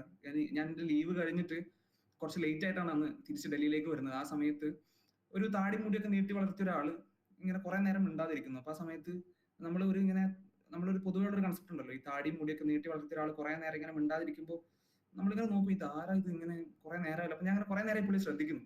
അങ്ങനെ കുറെ കഴിഞ്ഞപ്പോൾ പുള്ളി എന്നോട് ചാർജർ ഉണ്ടോന്ന് ചോദിച്ചു. അങ്ങനെ ആ ഒരു ഇൻസിഡന്റ് ശേഷമാണ് നമ്മൾ പരിചയമാവുന്നത്. പിന്നെ ആ പുസ്തകത്തിലുള്ളത് തന്നെയാണ് കഥ. അങ്ങനെ ഒരു ദിവസം വൈകുന്നേരം ഞാൻ ടെറസിലിരിക്കുന്ന സമയത്ത് പുള്ളി എന്നോട് വിളിച്ചിട്ട്, ആ സമയത്ത് എനിക്ക് എക്സാമിന്റെ ഒരു ബ്രേക്ക് ഉണ്ടായിരുന്നു. അപ്പൊ ഞാനാണെങ്കിൽ സ്ഥിരമായിട്ട് യാത്ര ചെയ്യുന്ന ഒരാളാണ്. ഡൽഹിയിലുള്ള എന്റെ ഒരു 1 BHK റൂമാണ് എനിക്ക് ഡൽഹിയിലുള്ളത്. നമ്മൾ ഈ കേരളത്തിലൊക്കെ ജീവിച്ച ആളുകൾ നമുക്ക് അത്യാവശ്യം സ്പേസിലൊക്കെ നമ്മൾ ജീവിക്കുന്ന ആളുകളാണ്. കാരണം നമുക്ക് വലിയ വീടുകളുണ്ട്. നമ്മൾ വീടൊക്കെ അത്യാവശ്യം വലിയ രീതിയിൽ ഉണ്ടാക്കുന്ന ആളുകളാണ്. നമുക്ക് എന്താ പറയാ, ആളുകളോട് ഭയങ്കരമായിട്ട് ഇന്ററാക്ട് ചെയ്യുന്ന ആളുകളാണ് നമ്മൾ. പക്ഷെ ഡൽഹിയിൽ അങ്ങനെയല്ല. അവർ ഭയങ്കര പ്രൈവറ്റ് ലൈഫ് കീപ്പ് ചെയ്യുന്ന ആളുകളാണ്. അവർക്ക് അവരുടെ കാര്യങ്ങൾ, ഒരു 9 to 5 ജോബ്, അതൊക്കെ കീപ്പ് ചെയ്ത് പോകുന്ന ആളുകളാണ് അവർ. അപ്പൊ ആ സമയത്ത് ഈ ഒരു 1 BHK റൂമിന്റെ ഉള്ളിൽ ഞാൻ ആ സമയത്ത് സിവിൽ സർവീസും പ്രിപ്പയർ ചെയ്യുന്നുണ്ട്, എന്റെ ഗ്രാജുവേഷനും നടക്കുന്നുണ്ട്. അപ്പോ റൂമിൽ ഒറ്റപ്പെടും എന്നുള്ളൊരു അവസ്ഥ വന്നു കഴിഞ്ഞാൽ ഞാൻ അപ്പോൾ എങ്ങോട്ടെങ്കിലും പോകും. അങ്ങനെ ഈ സമയത്ത് എന്റെ അവസാനത്തെ ഒരു സെമസ്റ്ററിന്റെ ആ ഒരു സമയം കൂടെ ആയി. അപ്പൊ എനിക്ക് പഠിക്കാനുണ്ട്. അങ്ങനെ ഞാൻ മേലെ എന്റെ ഒരു കൂട്ടുകാരന്റെ പട്ടിക്കുട്ടി ഉണ്ട്, അവനൊക്കെ ആയിട്ട് ഇങ്ങനെ ഇരിക്കുന്ന ഒരു സമയത്താണ് എന്നെ ശ്രീനാഥൻ വിളിച്ചിട്ട് വാരണാസിയിലേക്ക് വരാൻ വേണ്ടി പറയുന്നത്. അങ്ങനെ ആ സമയത്ത് ഒന്നും ചിന്തിക്കാതെ വാരണാസിയിലേക്ക് കയറിപ്പോയി. വാരണാസിയിൽ ഇപ്പൊ ഞാൻ വാരണാസിയെ കുറിച്ച് നിങ്ങളോട് പറഞ്ഞാലും നാളെ നിങ്ങൾ വാരണാസി പോകുമ്പോഴും വാരണാസി ഓരോരുത്തരോടും പറയുന്നത് വേറെ വേറെ കഥകളാണ്. ഓരോരുത്തർക്കും കൊടുക്കുന്നത് വേറെ വേറെ എക്സ്പീരിയൻസ് ആണെന്ന് എനിക്ക് പലപ്പോഴും തോന്നിയിട്ടുണ്ട്. നമുക്ക് ഇവിടുന്ന് പോകുമ്പോൾ നമ്മുടെ ഉള്ളിൽ നമ്മൾ അറിയാത്ത കുറെ എന്താ പറയാ പല ഒരു അഹം എന്നുള്ള ഭാവമാണെങ്കിലും പല പല സംഭവങ്ങൾ നമ്മളെ മനസ്സിനകത്ത് തന്നെ ഉണ്ട്. ഇത് അവിടെ ചെന്ന് നമ്മൾ വാരണാസിയിൽ ഇറങ്ങി കുറച്ചങ്ങ് നടക്കാൻ തുടങ്ങുമ്പോൾ തന്നെ നമ്മുടെ മൂക്കിലേക്ക് ഒരു മണം വന്ന് കയറും. ആദ്യമൊക്കെ നമുക്ക് തോന്നും ഇതിങ്ങനെ എന്തോ ഒരു കരിഞ്ഞ മണാണെന്നൊക്കെ തോന്നും. അങ്ങനെ നമ്മൾ വാരണാസിയിൽ ഇറങ്ങുമ്പോൾ കരിഞ്ഞ പോലെ അങ്ങനെ മെല്ലെ മെല്ലെ നടന്നിങ്ങനെ കയറുമ്പോൾ നമുക്ക് മനസ്സിലാവും ഇത് മനുഷ്യന്റെ നെയ്യ് കത്തി ഉരുകുന്ന മണമാണെന്ന് നമുക്ക് മനസ്സിലാവും. ആദ്യമൊക്കെ നമുക്ക് ചെറിയ ഒരു അറപ്പ്, എന്താ പറയാ, ഒരു അറപ്പ് ഇങ്ങനെ തോന്നും. അങ്ങനെ കുറച്ച് കഴിഞ്ഞ് നമ്മള് വേറെ വഴിയില്ലല്ലോ, മൊത്തം ആ സ്മെല്ല് തന്നെ. അപ്പൊ നടന്ന് ആ മണം നമ്മളെ മൂക്കിനോട് അങ്ങ് എന്താ പറയാ, മാച്ച് ആവും. നമ്മളെ മൂക്കിനോട് വലിയ പ്രശ്നമൊന്നും ഇല്ലാത്ത അവസ്ഥയിലെത്തും നമ്മൾ. അതാണ് നമുക്ക് വാരണാസി അവിടെ എത്തുന്ന ഏതൊരാൾക്കും കൊടുക്കുന്ന ആദ്യത്തെ എക്സ്പീരിയൻസ്. നമ്മളെ കത്തിരിഞ്ഞ ആ ഗന്ധം നമ്മളെ മൂക്കിലേക്ക് കുത്തി കയറ്റിയിട്ടാണ് പിന്നെ വാരണാസി നമ്മളോട് സംസാരിക്കാൻ വേണ്ടി തുടങ്ങുക. പിന്നെ അവിടുന്ന് ഏറ്റവും കൂടുതൽ ഞാൻ ടൈം സ്പെൻഡ് ചെയ്തൊരു സ്ഥലം അവിടുത്തെ മണികർണിക എന്ന് പറഞ്ഞൊരു ഘട്ടാണ്. മണികർണിക നമ്മളൊക്കെ ഈ റീലിലൊക്കെ ഇപ്പൊ കാണുന്നുണ്ടാവും. ശവമൊക്കെ എടുത്ത് വലിച്ചെറിയുക, വെന്തുകൊണ്ടിരിക്കുമ്പോൾ ശവത്തിന്റെ നടുവിൽ വടി വെച്ചടിച്ച് മുറിച്ച് നടുവിലേക്ക് ഇടുക. ഇതൊക്കെ നടക്കുന്നത് ഈ വാരണാസിയിലെ മണികർണിക ഘട്ട് എന്ന് പറയുന്ന ഒരു ഘട്ടാണ്. അതിനെ മഹാശ്മശാനി എന്ന് വിളിക്കുക. അപ്പോ അവിടെ പോകാനായിരുന്നു നമ്മുടെ മെയിൻ പ്ലാൻ. അതിന്റെ തൊട്ടടുത്ത രസിഘട്ട് ഉണ്ട്. അവിടെയാണ് നമ്മൾ റീലിൽ കാണുന്ന ഗംഗാ ആരതി തുടങ്ങിയ പൂജകളൊക്കെ നടക്കുന്ന സ്ഥലം. അപ്പോ ആദ്യം നമ്മൾ ഗംഗാരതി കണ്ടിട്ട് നേരെ മണികർണികയിൽ പോയി. മണികർണികയിൽ പോയിട്ട് ഞങ്ങൾ എത്തുന്ന സമയത്ത് അവിടെ ഒരു UP ഒരു മുൻ MLA കൊണ്ടുവന്നിട്ടുണ്ട് കത്തിക്കാൻ വേണ്ടിയിട്ട്. അപ്പോ ഒരു MLA ഒക്കെ, നമ്മുടെ നാട്ടിൽ ഒരു MLA മരിക്കുകയാണെന്നുണ്ടെങ്കിൽ ഒരു റെഗുലർ ആയിട്ടുള്ള ഫംഗ്ഷൻ എന്ന് വെച്ച് കഴിഞ്ഞാൽ അദ്ദേഹത്തിന്റെ ഭൗതിക ശരീരം പ്രദർശനത്തിന് വെക്കും, അത് കഴിഞ്ഞിട്ട് പൊതുദർശനത്തിന് വെക്കും, അത് കഴിഞ്ഞിട്ട് ദഹിപ്പിക്കുക, അതൊക്കെയാണ് വലിയ വലിയ ചടങ്ങുകളാണ് അതൊക്കെ. അവിടെ കൊണ്ടുവന്നത് പുള്ളിയുടെ ബോഡിയുടെ മേലെ നമ്മളെ അങ്ങനെ എന്താ പറയാ, നമ്മളൊരു ഡ്രസ്സിന്റെ മോഡലൊക്കെ പോയി കഴിഞ്ഞ് കഴിഞ്ഞാൽ ടാഗ് ഉണ്ടാവും, പ്രൈസ് ടാഗ്. അതുപോലത്തെ ഒരു ടാഗിന്റെ അകത്ത് XMLA എന്ന് എഴുതിയിട്ടുണ്ട്. പിന്നെ പുള്ളിയുടെ മണ്ഡലത്തിന്റെ പേര് എഴുതിയിട്ടുണ്ട്. അത് കൊണ്ടുവന്നു. ഒരു ചുവന്ന പട്ടില അത് പൊതിച്ച് കൊണ്ടുവന്നിട്ട് മണികർണിക ഘട്ടിലെത്തിയപ്പോൾ അവരത് ആ ചുവന്ന പട്ടൂരി മാറ്റി നേരെ കൊണ്ടേ ഗംഗയിൽ മുക്കും. ഗംഗയിൽ മുക്കിയതിന് ശേഷം ഈ മണികർണിക ഘട്ടിന്റെ ഒരു പ്രത്യേകത ഉണ്ട്. നമ്മള് അവിടെ പോയി കഴിഞ്ഞാൽ അവിടുത്തെ സന്യാസിമാരുണ്ട്. അവിടെ അഘോരീസ് എന്നൊക്കെ നമ്മൾ പറയുന്ന അഘോരി സന്യാസികളും നാഗസന്യാസികളും ഒക്കെ കൂടുതലായിട്ടും കാണപ്പെടുന്ന ഒരു ഘട്ടമാണ് മണികർണിക. അപ്പൊ അവിടെ പോയി കഴിഞ്ഞാൽ അവർ നമ്മളോട് പറയും ഈ ഘട്ടിൽ കുളിക്കാൻ പാടില്ല എന്ന് നമ്മളോട് പറയും. അപ്പോൾ നമ്മൾ ചോദിക്കും അവരോട് എന്തുകൊണ്ടാണ് നമ്മൾ കുളിക്കാൻ പാടില്ലാത്തത്. ഇത് മരിച്ചവർക്ക് കുളിക്കാൻ മാത്രമുള്ള ഘട്ടമാണ്. അപ്പോൾ ജീവിച്ചിരിക്കുന്ന ഒരു മനുഷ്യനും മണികർണിക ഘട്ടിൽ പോയിട്ട് കുളിക്കാനുള്ളതില്ല. അപ്പൊ നമ്മൾ ചോദിക്കും മരിച്ചാൽ എങ്ങനെയാ കുളിക്കുക? അത് ആ ഒരു ചടങ്ങാണ്. നമ്മൾ അവിടെയാണ് നമ്മൾ ശരീരം ദഹിപ്പിക്കുന്നുണ്ട് എങ്കിൽ ഫസ്റ്റ് നമ്മുടെ ബോഡി കൊണ്ടുവന്നിട്ട് ഗംഗയിൽ മുക്കിയിട്ട് അവിടെ നമ്മളിങ്ങനെ ഇപ്പോ ഡ്രസ്സൊക്കെ വെള്ളം വാരാൻ വെക്കില്ലേ, അതുപോലെ വെക്കും. അതുപോലെ MLA ആ ഭൗതിക ശരീരവും കൊണ്ടുവന്നിട്ട് ജസ്റ്റ് മുക്കി ആ വെള്ളത്തിൽ കൊണ്ടുപോയി പുറത്തേക്ക് എടുത്തു വെച്ചു. ഏതോ ഒരു വേറൊരാളുടെ ബോഡി അവിടെ കത്തുന്നുണ്ടായിരുന്നു. അത് ഏകദേശം കത്തി എന്നുള്ളൊരു ലെവലിൽ എത്തിയപ്പോ അത് തട്ടി ചിതയുടെ അടിയിലേക്ക് ഇട്ടിട്ട് ഈ ബോഡി രണ്ടുപേര് ചേർന്ന് ഉള്ളിലേക്ക് ദൂരെ മറ്റേ ചിതയുടെ ഉള്ളിലേക്ക് അങ്ങെറിഞ്ഞു. അപ്പൊ ഇതൊക്കെ നമ്മളിങ്ങനെ കണ്ടോണ്ട് നിൽക്കുക. അപ്പോഴൊക്കെയാണ് ആ ഒരു സമയത്താണ് നമ്മളൊക്കെ നിന്നിങ്ങനെ ആലോചിച്ച് പോകുന്നത്, അദ്ദേഹം എത്ര വലിയ മനുഷ്യനാണ്. ഒരു MLA എന്നൊക്കെ പറയുമ്പോൾ എന്തൊക്കെ ഇതിനോടൊക്കെ നേടി, എന്തൊക്കെ ഭൗതികമായുള്ള കാര്യങ്ങൾ അദ്ദേഹം സ്വന്തമാക്കി എന്നൊക്കെ നമ്മൾ ആലോചിക്കണം. അങ്ങനത്തെ ഒരു മനുഷ്യരും നമ്മളും ഒക്കെ അവസാനം വെന്ത് തീരാനുള്ളത് ഈ ഒരു വാരണാസിയിലാണെന്നുള്ള ആ ഒരു ചിന്തയിലാണ് നമ്മൾ പെട്ടെന്ന് തിരിച്ചു വരാൻ നിന്നാണ് ഞങ്ങൾ രണ്ടുപേരും പോയിട്ട് തിരിച്ചു വരാൻ. നമ്മൾ രണ്ടുപേരും ഒരേപോലെ ഇങ്ങനെ സ്റ്റക്ക് ആയത് ഇങ്ങനെ നോക്കി നിന്നു പോയി. നമ്മൾ ആ ഫസ്റ്റ് തൊട്ടിട്ട് ഇങ്ങനെ കാണുന്നുണ്ട് ആ ബോഡി കൊണ്ടുവരുന്നതൊക്കെ. അപ്പൊ നമ്മൾ തീരുമാനിച്ചു ഇനി കുറച്ച് 2-3-4 ദിവസം അവിടെ നിൽക്കാന്ന്. അപ്പൊ നമുക്ക് അവിടെ നിൽക്കാൻ വേറെ ഓപ്ഷൻസ് ഒന്നും ഇല്ല. അങ്ങനെ ഞങ്ങൾ ഒരു ആശ്രമത്തിൽ പോയിട്ട് സ്വാമിയോട് സംസാരിച്ചു. അങ്ങനെ അവിടെ സേവയ്ക്ക് വേണ്ടി നിൽക്കാന്ന് പറഞ്ഞു. എങ്ങനെയെങ്കിലും അവിടെ നിൽക്കണമല്ലോ. ആ സമയം സീസണും കൂടെയാണ്, ഭയങ്കര എക്സ്പെൻസ് ആണ് അവിടെ നിൽക്കാൻ വേണ്ടിയിട്ട്. അപ്പൊ ഞാൻ സ്റ്റുഡന്റ് ആണ്, ഏട്ടനാണെങ്കിൽ കറങ്ങാൻ വേണ്ടി വന്ന. അങ്ങനെ അവിടെ നിന്നിട്ട് നമ്മുടെ ഈ സ്ഥിരമായിട്ടുള്ള പരിപാടി എന്താന്ന് വെച്ച് കഴിഞ്ഞാൽ രാവിലെ ആവും, നേരെ ഇറങ്ങും. അപ്പുറത്ത് എന്താ പറയാ ഒരു തടാകം പോലത്തെ ഒരു സ്ഥലമുണ്ട്. അവിടെയാണ് എന്താ പറയാ വെള്ളം കെട്ടി നിർത്തുന്നത്. അവിടെ ഇറങ്ങി കുളിക്കും, നേരെ ഘട്ടിൽ വരും. അവിടുന്ന് പുതിയ ആൾക്കാരെ പരിചയം. പുതിയ ആളുകൾ എന്ന് വെച്ച് കഴിഞ്ഞാൽ അഘോരി സന്യാസികൾ, അവിടുന്ന് പല സ്ഥലങ്ങളിൽ നിന്നും, ഇപ്പൊ ഉജ്ജയിനിൽ നിന്നും പല സ്ഥലങ്ങളുണ്ട്. അവിടെ നിന്നൊക്കെ നാസിക് എന്നൊക്കെ വരുന്ന സന്യാസിമാരുണ്ടാവും. അവരോട് ഇരുന്ന് സംസാരിക്കും. ഞങ്ങളവിടെ 4 ദിവസം ഉണ്ടായിരുന്നു. ഈ 4 ദിവസവും ഞങ്ങൾ ചെയ്തിരുന്ന ഈ പരിപാടി മണികർണിക ഘട്ടിൽ പോയിരിക്കുക, ഇങ്ങനെ പുതിയ സ്വാമിമാരെ കാണുക, അവരോട് സംസാരിക്കുക, എന്താണ് നടക്കുന്നതെന്ന് പറയാം. അങ്ങനെ പിറ്റേ ദിവസം ഞങ്ങൾക്ക് അവിടെ ഉണ്ടായ വേറെ എക്സ്പീരിയൻസ് എന്താണെന്ന് വെച്ച് കഴിഞ്ഞാൽ, ഞങ്ങൾ മണികർണികയിൽ ഇങ്ങനെ ഇരിക്കുക. ഏകദേശം ഒരു 6-7 മണിയായി. അപ്പോൾ അവിടേക്ക് ഒരു സ്വാമി വന്നിട്ട്, അദ്ദേഹം എന്താ പറയാ വസ്ത്രമൊന്നും ധരിച്ചിട്ടില്ല കേട്ടോ. ചിലവർക്ക് അങ്ങനെ വസ്ത്രബോധമോ അവർക്ക് ഭൗതികമായിട്ടുള്ള സാധനങ്ങളോട് ബോധമൊന്നുമില്ല. അപ്പോൾ അവരെന്നോട്, ഞങ്ങൾ രണ്ടുപേരും മാത്രമേ ഏകദേശം ഉള്ളൂ. ടെമ്പിൾ ഒന്ന് ക്ലോസ് ചെയ്തു, എന്തോ ഫംഗ്ഷൻ ഒക്കെ ഉണ്ടായത്. 24 hours ടെമ്പിൾ തന്നെയാണ്, പക്ഷെ അന്ന് എന്തോ പ്രോഗ്രാമിൻ്റെ അത് ക്ലോസ് ചെയ്തു. ഞങ്ങളോട് പറഞ്ഞു ഇനി ഇവിടെ ഇരിക്കാൻ പറ്റില്ല, അവിടെ നിന്ന് എണീറ്റ് പോകാൻ വേണ്ടി പറഞ്ഞു. അപ്പോൾ ഞങ്ങൾക്കറിയില്ല, ഞങ്ങൾ 2-3 ദിവസമായി അവിടെ നിന്ന് ഇരിക്കുന്നു, പക്ഷെ ഇതുവരെ ഞങ്ങളോട് ആരും അങ്ങനെ പറഞ്ഞിട്ടില്ല. ഞങ്ങൾ ചോദിച്ചു എന്താ ഞങ്ങൾ എന്തിനാണ് നീറ്റ് പോകുന്നതെന്നുള്ള. ശ്രീനാഥേട്ടന് കുറച്ചുകൂടെ ഹരിയാൻവി കലർന്ന ഹിന്ദി അറിയാം. അവര് പറയുന്നത് ഗല്ലി ഹിന്ദിയാണ്, നമുക്കത് പെട്ടെന്ന് ക്യാച്ച് ചെയ്യാൻ പറ്റില്ല. നമ്മൾ നോർമൽ ഹിന്ദി വെച്ചിട്ട് അവരെ മാച്ച് ചെയ്യാൻ വേണ്ടി നമുക്ക് പറ്റില്ല. അവർ ഭയങ്കര സ്പീഡിലൂടെ സംസാരിക്കും. അങ്ങനെ ചോദിച്ചവർ പറഞ്ഞു ഇവിടെ മണികർണികയുടെ മേലെ, മണികർണിക വലിയൊരു ഫ്ലോറാണ്, ആ ഫ്ലോറിൽ നിറച്ചും ശവം ദഹിപ്പിക്കുകയാണ് അവര്. അപ്പോൾ അതിന്റെ മേലെ അഘോരികൾക്ക് മാത്രമായിട്ടുള്ള ഒരു പൂജ നടക്കാനുണ്ട്. അത് തലയോട്ടിയിൽ ഭക്ഷണമൊക്കെ കഴിക്കുന്ന അവര് ആ പൂജയുടെ ഇടയിൽ തലയോട്ടിയുടെ ഇടയിലാണ് ഭക്ഷണം കഴിക്കുക. അങ്ങനെയൊക്കെ അത് നടക്കുന്നൊരു സമയമാണ്. നിങ്ങൾക്ക് ഇവിടെ ഇരിക്കാൻ വേണ്ടി പറ്റില്ല എന്ന് പറഞ്ഞു. അപ്പൊ ഞങ്ങൾ ആവുന്നത്ര ചോദിച്ചു, ഞങ്ങൾ കൂടെ ഒന്ന് കണ്ടോട്ടെ എന്ന് കേട്ടോ. അപ്പൊ അവര് പറഞ്ഞു നിങ്ങൾക്ക് കാണാൻ പറ്റില്ല, അത് കഠിന പ്രാണായാമ രീതികളും അവർക്ക് മാത്രം ചെയ്യാൻ പറ്റുന്ന ചില കാര്യങ്ങളൊക്കെ വെച്ച് ചെയ്യുന്ന ഒരു പൂജയാണെന്ന് പറഞ്ഞു. അങ്ങനെ ഞങ്ങൾ അവിടെ നിന്ന് തിരിച്ചു പോന്നു. അങ്ങനെ അവിടെ ഉണ്ടായിരുന്ന 4 ദിവസം ഇതുപോലെ പല എക്സ്പീരിയൻസ് ആയിരുന്നു ഞങ്ങളോട് ഉണ്ടായിരുന്നത്. അപ്പോ സ്വാമിമാര് നമ്മളോട് കൂടുതൽ സംസാരിക്കുക, നമ്മൾ സ്റ്റുഡൻസ് ആണെന്നൊക്കെ പറയുമ്പോൾ വാരണാസി അവിടെ ചെല്ലുന്ന ഓരോരുത്തർക്കും നമുക്ക് വേറൊരു കാഴ്ചയാണ് വാരണാസി. എനിക്ക് വാരണാസി എന്ന പാഠം എന്താന്ന് വെച്ച് കഴിഞ്ഞ് കഴിഞ്ഞാൽ, ഞാൻ പുസ്തകത്തിൽ എഴുതിയ പോലെ എല്ലാത്തിനും നമുക്ക് വാരണാസിയിൽ എത്തുന്നവരെ മറ്റൊരു ചാൻസ് കൂടെ ഉണ്ട്. അത് സത്യമാണ്. ഞാൻ ആ പുസ്തകത്തിൽ അത് അങ്ങനെ തന്നെ എഴുതിയിട്ടുണ്ട്. നമ്മൾ വിചാരിക്കും നമ്മളെ ജീവിതം എവിടേക്കോ നിന്നുപോയി കഴിഞ്ഞു പോയി എന്നൊക്കെ. പക്ഷെ വാരണാസിയിൽ 2 എന്താ പറയാ ജഡം കത്തിക്കുന്ന ആളുകൾ ചേർന്ന് നമ്മളെ ആ ചെതയിലേക്ക് എടുത്തെറിയുന്നത് വരെ നമുക്ക് ഈ ഭൂമിയിൽ ചെയ്തു തീർക്കാൻ ഒരുപാട് കാര്യങ്ങളുണ്ട്. നമുക്ക് ആ വാരണാസിയിൽ ചെന്ന് ആ മണികർണിക കാണുമ്പോൾ നമുക്ക് കൃത്യമായിട്ട് ബോധ്യമാവും. അത് കഴിഞ്ഞിട്ട് ഞങ്ങൾ പിന്നീട് ഒരു ദിവസം നമ്മളെല്ലാവരും കാണുന്ന വാരണാസി, എല്ലാവരും ഇവിടുന്ന് പോകുമ്പോൾ കാണുന്ന വാരണാസി ആ കുറച്ച് കെട്ടുകൾ മാത്രമാണ്. ഇതിന്റെ ഓപ്പോസിറ്റ് ഒരു പുഴയ്ക്ക് 2 കരകളുണ്ടല്ലോ. ഇപ്പൊ ഗംഗയുടെ ഒരു കരയിലാണ് വാരണാസി ഉള്ളത്. ഇവിടെ ശവം കത്തിക്കണം എന്നുണ്ടെങ്കിൽ കുറച്ച് പൈസ അങ്ങോട്ട് കൊടുക്കണം. ഈ പൈസ കൊടുക്കാതെ എന്താ പറയാ ജുഗ്ഗിയിലൊക്കെ കിടന്ന് മരിക്കുന്ന ആളുകളൊക്കെ ദഹിപ്പിക്കുന്ന ഒരു സ്ഥലം പുഴയുടെ അക്കരയുണ്ട്. അവിടെ ചെല്ലുമ്പോഴാണ് ഇപ്പോൾ നിസാർ മാഷൊക്കെ എഴുതിയ ഒരു പുസ്തകമുണ്ട്, അഗർത്ത എന്നൊക്കെ പറയുന്ന ഒരു പുസ്തകം. ആ പുസ്തകത്തിനകത്ത് കാശിയുടെ വേറൊരു മുഖം പറയുമ്പോൾ ആളുകൾ ഭയങ്കരമായിട്ട് അദ്ദേഹത്തെ എതിർക്കുന്ന ആളുകളുണ്ട് ഇവിടെ. ഞങ്ങളും വാരണാസി പോയിട്ടുണ്ട്, ഞങ്ങളിതൊന്നും കണ്ടിട്ടില്ലല്ലോ, നിങ്ങൾ മാത്രം, എഴുത്തുകാർ മാത്രം ഇത് എവിടുന്നാ കാണുന്നതെന്നൊക്കെ. അപ്പൊ ഇതിന്റെ അപ്പുറത്തൊരു സ്ഥലമുണ്ട്. അവിടെയാണ് വാരണാസിയിലെ എന്താ പറയുക പ്രാകൃതമായ രീതിയിൽ ശവം കത്തിക്കുന്നതും ഗംഗയിലേക്ക് വലിച്ചെറിയുന്നതൊക്കെ കാണണമെന്നുണ്ടെങ്കിൽ നമ്മൾ വാരണാസിയുടെ മറുകരയിൽ പോകണം. എന്നിട്ട് അവിടെ കുറച്ച് ടൈം സ്പെൻഡ് ചെയ്യണം. പക്ഷെ നമ്മൾ ഇവിടുന്ന് പോകുന്ന ടൂറിസ്റ്റ് ആയാലും നമ്മൾ ഇവിടുന്ന് തീർത്ഥാടനത്തിൽ പോകുന്നവരായാലും ഒക്കെ വാരണാസിയുടെ ഒരു സൈഡ് മാത്രമേ കാണുന്നുള്ളൂ. അപ്പൊ വാരണാസി അതാണ്, നമ്മൾ വാരണാസിക്ക് 2 മുഖങ്ങളുണ്ട് നമ്മൾ എപ്പോഴും പറയും. അത് ഇവിടുന്ന് ആ 2 കരകളാണെന്ന് എനിക്ക് പലപ്പോഴും തോന്നിയിട്ട് അപ്പുറത്ത് പോകുമ്പോൾ നമ്മൾ വാരണാസി വേറെ കുറച്ച് കാര്യങ്ങളാണ് നമ്മൾ സംസാരിക്കുക. മനുഷ്യൻ എത്ര ചെറുതാണെന്നും നമ്മളുടെ എല്ലാ എന്താ പറയാ ചെറിയ ചെറിയ നമ്മളെ സന്തോഷങ്ങളും സങ്കടങ്ങളും അസൂയയും ഇതൊക്കെ എത്രത്തോളം ചെറുതാണെന്നും അതിനേക്കാളും എത്രയോ വലുതാണ് ഈ യൂണിവേഴ്സ് എന്നും നമ്മളോട് കൃത്യമായിട്ട് പറയുന്ന ഒരു സ്ഥലം. അത് ഞാൻ അതിനൊരിക്കലും ഒരു റിലീജിയസ് പ്ലേസ് ആയിട്ട് പറയുന്നല്ല, പക്ഷെ അത് ഇത്രയും മനോഹരമായിട്ട് ഒരു പറയുന്ന ഒരു സ്ഥലം ഈ ലോകത്ത് വേറെ ഉണ്ടോ എന്ന് ചോദിച്ചാൽ എനിക്ക് അറിഞ്ഞൂടാ.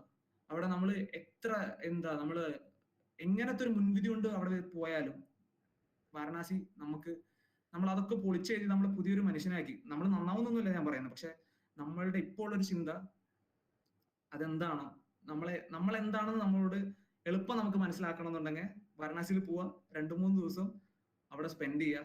ഇവിടുന്ന് പല ആളുകളും പോണത് അവിടുത്തെ ബാങ്ക് ട്രൈ ചെയ്യാനും അത് food try ചെയ്യാനൊക്കെയാണ്.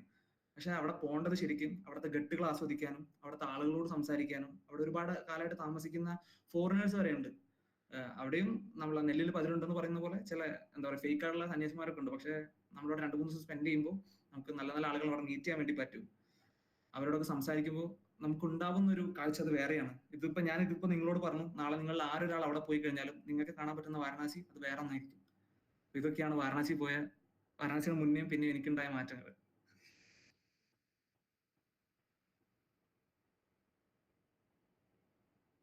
Thank you sir.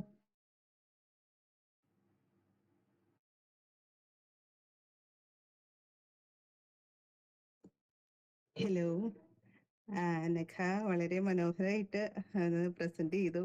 പറഞ്ഞ പോലെ ആ പുസ്തകം വായിച്ചൊരു ഫീൽ തന്നെ കിട്ടി അത് കേട്ടിരുന്നപ്പോ. പിന്നെ അഞ്ചൽ സാറിന്റെ ഒരു ഡിസ്ക്രിപ്ഷനൊക്കെ കേട്ടപ്പോ ഒരുപാട് ഈ പറഞ്ഞ പോലെ അതിൻ്റെ ഉള്ളിൽ ചേർന്ന് നിന്ന് എഴുതിയിട്ടുള്ള ഒരു പുസ്തകം തന്നെയാണ് എന്ന് മനസ്സിലായി.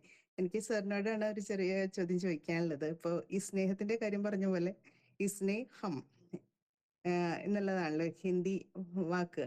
അപ്പൊ അതുപോലെ 1-2 പ്രയോഗങ്ങൾ ഇതിൻ്റെ ഉള്ളിൽ ഇപ്പോ ലാവൻഡർ എന്നുള്ളതിന് ലവ് എൻറ്റർ എന്നുള്ള രീതിയിലാണ് അതിൻ്റെ ഒരു ഹെഡിങ് കണ്ടത്. പിന്നെ ട്രയൽ ആൻഡ് എറർ, ഇഷിതയുടെയും നോയലിന്റെയും കഥ പറയുന്ന ട്രയൽ ആൻഡ് എറർ. അപ്പൊ ഇങ്ങനെയൊക്കെയുള്ള പദങ്ങൾ ഇപ്പൊ ഒരു ഇംഗ്ലീഷ്, ഹിന്ദി, മലയാളം എല്ലാത്തിൻ്റെയും കൂടി ഒരു ജെക്സ്റ്റപ്പൊസിഷൻ ഈ ഒരു കഥകളിലുടനീളം കാണുന്നുണ്ട്. അപ്പോ അതൊരു മനഃപൂർവ്വം വരുത്തി ചേർത്തിട്ടുള്ള കാര്യങ്ങളാണോ ഇങ്ങനെ, അല്ലാതെ തനിയെ എഴുതി വരുമ്പോൾ ഇങ്ങനെ വന്നു ചേർന്നാണോ? കൂടുതലും ഹിന്ദി വാചകങ്ങളും ഇപ്പൊ അവിടെ ഡൽഹിയിലെയും UP-യിലെയൊക്കെ കാര്യങ്ങളൊക്കെ ആകുമ്പോൾ അതെല്ലാം ചേർന്ന് വരുന്നുണ്ടല്ലോ. അപ്പൊ അത് സ്വാഭാവികമായിട്ട് വന്നു ചേർന്നിട്ടുള്ളതാണോ മനഃപൂർവ്വം അത് ചേർത്തിട്ടുള്ളതാണോ എന്ന് അറിഞ്ഞാൽ കൊള്ളായിരുന്നു. മാം നമസ്കാരം. തീർച്ചയായിട്ടും അത് എഴുത്തിന്റെ ഒരു വഴിയിൽ വന്നുപോയ, നമ്മൾ എഴുതിക്കൊണ്ടിരിക്കുമ്പോൾ വന്നുപോയ ചില കാര്യങ്ങളാണ് അതൊക്കെ. പിന്നെ നമുക്കിപ്പോ പൊതുവെയുള്ളൊരു സ്വഭാവം ഉണ്ടല്ലോ. ഇപ്പൊ നമ്മൾ മലയാളം പറയുകയാണെന്നുണ്ടെങ്കിലും ഇടയിലൊക്കെ നമ്മൾ ഓഫ് കോഴ്സും അതും ഇതൊക്കെ കൂട്ടിച്ചേർക്കുന്ന ആളുകളാണ് നമ്മള്.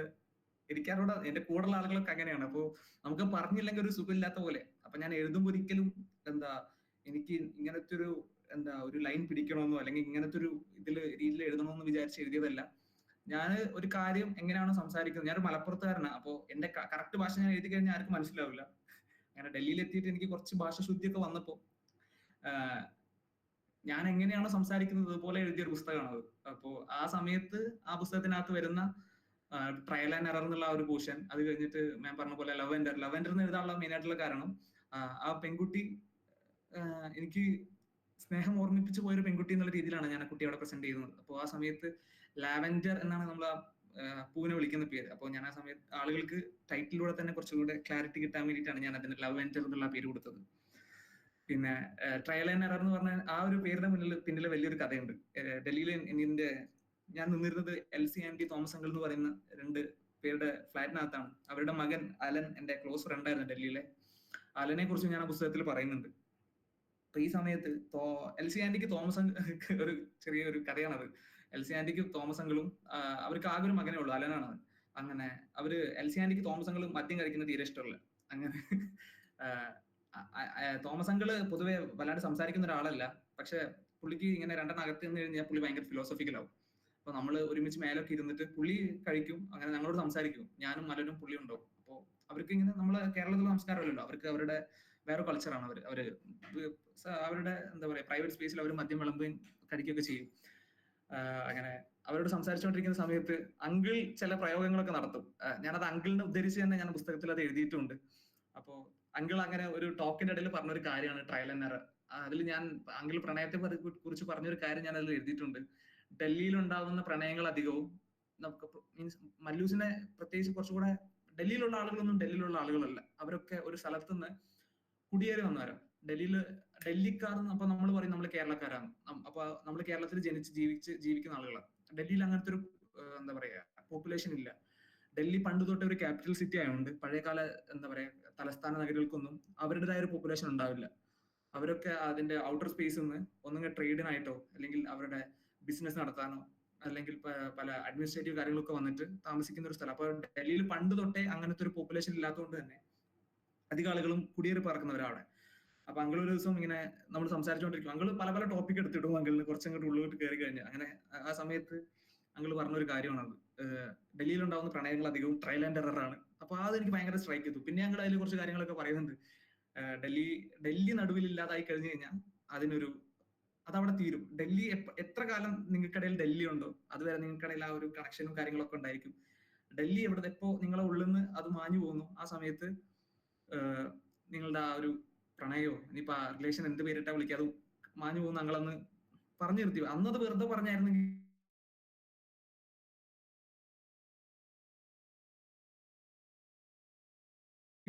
അത് പറഞ്ഞ കാര്യം ഞാൻ ആലോചിച്ചു. അങ്ങനെ പിന്നെ എഴുതി കഴിഞ്ഞപ്പോൾ എനിക്ക് ഏറ്റവും ഭംഗിയായി എഴുതും. ചില പോർഷൻസ് എഴുതി കഴിഞ്ഞാൽ നമുക്ക് തന്നെ ഭയങ്കര സന്തോഷം ഉണ്ടാവുമല്ലോ. എഴുതുന്ന ആളുകൾ ഇതിന്റെ ഇടയിൽ ഉണ്ടെങ്കിൽ അവർക്ക് അറിയാൻ പറ്റും. ചില പോർഷൻസ് എഴുതി കഴിയുമ്പോൾ നമുക്ക് തന്നെ തോന്നും ഇത് കൊള്ളാം, നന്നാവും, ആളുകൾക്ക് ഇഷ്ടപ്പെടും നമുക്ക് തന്നെ തോന്നുന്ന ചില ഒരു പോർഷൻസ് ഉണ്ടാവും. അപ്പോ അങ്ങനത്തെ ഒരു പോർഷൻ ആയിരുന്നു. അപ്പൊ അതിൽ ട്രയൽ ആൻഡ് എറർ എന്നുള്ള പേരുണ്ടപ്പോൾ എന്തുകൊണ്ടും ആ ഒരു പോർഷന് യോജിച്ച പേര് ട്രയൽ ആൻഡ് എറർ ആണെന്ന് തോന്നി. അതുകൊണ്ടാണ് ഞാൻ ആ പാട്ടിന് ട്രയൽ ആൻഡ് എറർ എന്ന് പേരിട്ടത്.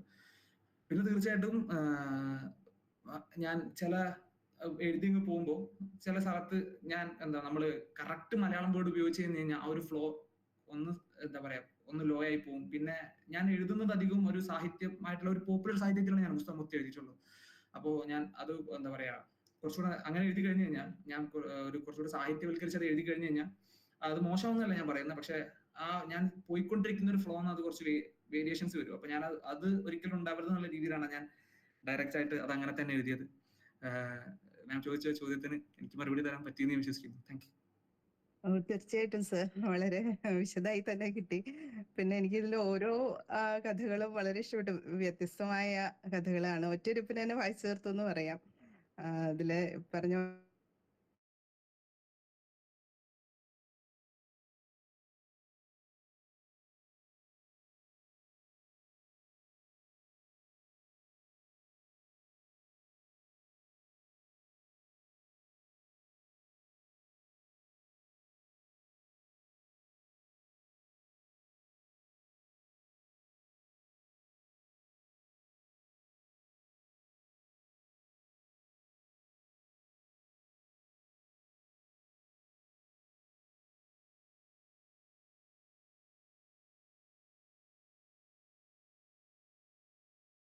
Thank you so much.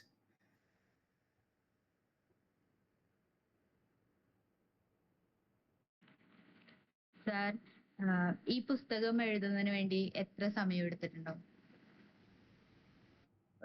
ഈ പുസ്തകം ഇതൊരിക്കലും ഞാൻ പറഞ്ഞല്ലോ, ഇത് പുസ്തകം എന്നുള്ള രീതിയിൽ എഴുതിയതല്ലായിരുന്നു.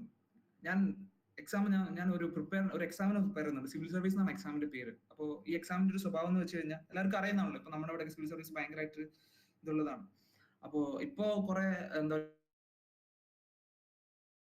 ഇൻസ്റ്റിറ്റ്യൂട്ട്സ് ഭയങ്കരമായിട്ട് ഇത്ര സമയം കൊണ്ട് IAS കിട്ടും, ഇതൊക്കെ അതിൽ റിയാലിറ്റി ആണ് നമുക്ക് അറിഞ്ഞൂടാ. പക്ഷെ ഡൽഹിയിലുള്ള ഒരു സ്വഭാവം എന്ന് വെച്ച് കഴിഞ്ഞാൽ നമ്മൾ അതിന് 24 hours നമ്മൾ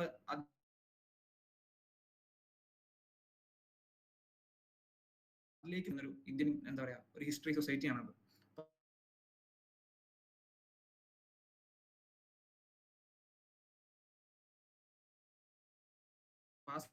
അവർ ഒരുപാട് സ്ഥലം ഈ ഫോർട്ട് ഉണ്ട്. ഡൽഹിയിലെ ഏറ്റവും പഴയ ഫോർട്ടാണ് തുഗ്ലക് അബ്ബാസ് ഫോർട്ട്. അപ്പൊ അവര് കുറെ ഭാഗങ്ങൾ ഇങ്ങനെ കയ്യേറ്റം ചെയ്ത് അവർ കയ്യേറി വെച്ചേക്കുക.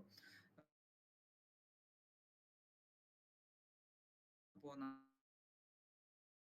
നമ്മുടെ കാവിലുള്ള ആളുകൾക്കൊക്കെ ഇതൊരു ചരിത്ര നിർമ്മിതിയാണെന്നും അത് സംരക്ഷിക്കേണ്ടതിന്റെ അവർക്ക് വ്യക്തമല്ല. കാരണം അവർക്ക് ലഭിക്കുന്ന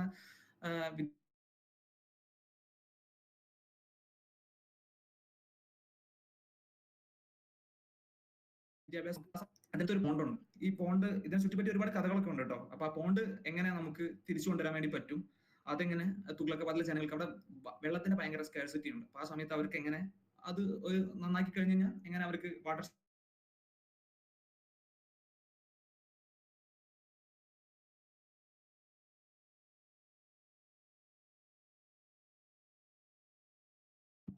സമയത്ത് ആ സമയത്തിന് ശേഷം നേരെ ബോഗലിൽ വന്നു. ബോഗലിൽ നിന്നാണ് പിന്നെ തുഗ്ലക്കാബാദിലേക്ക് വരുന്നത്. അങ്ങനെ തുഗ്ലക്കാബാദില് വന്ന സമയത്ത്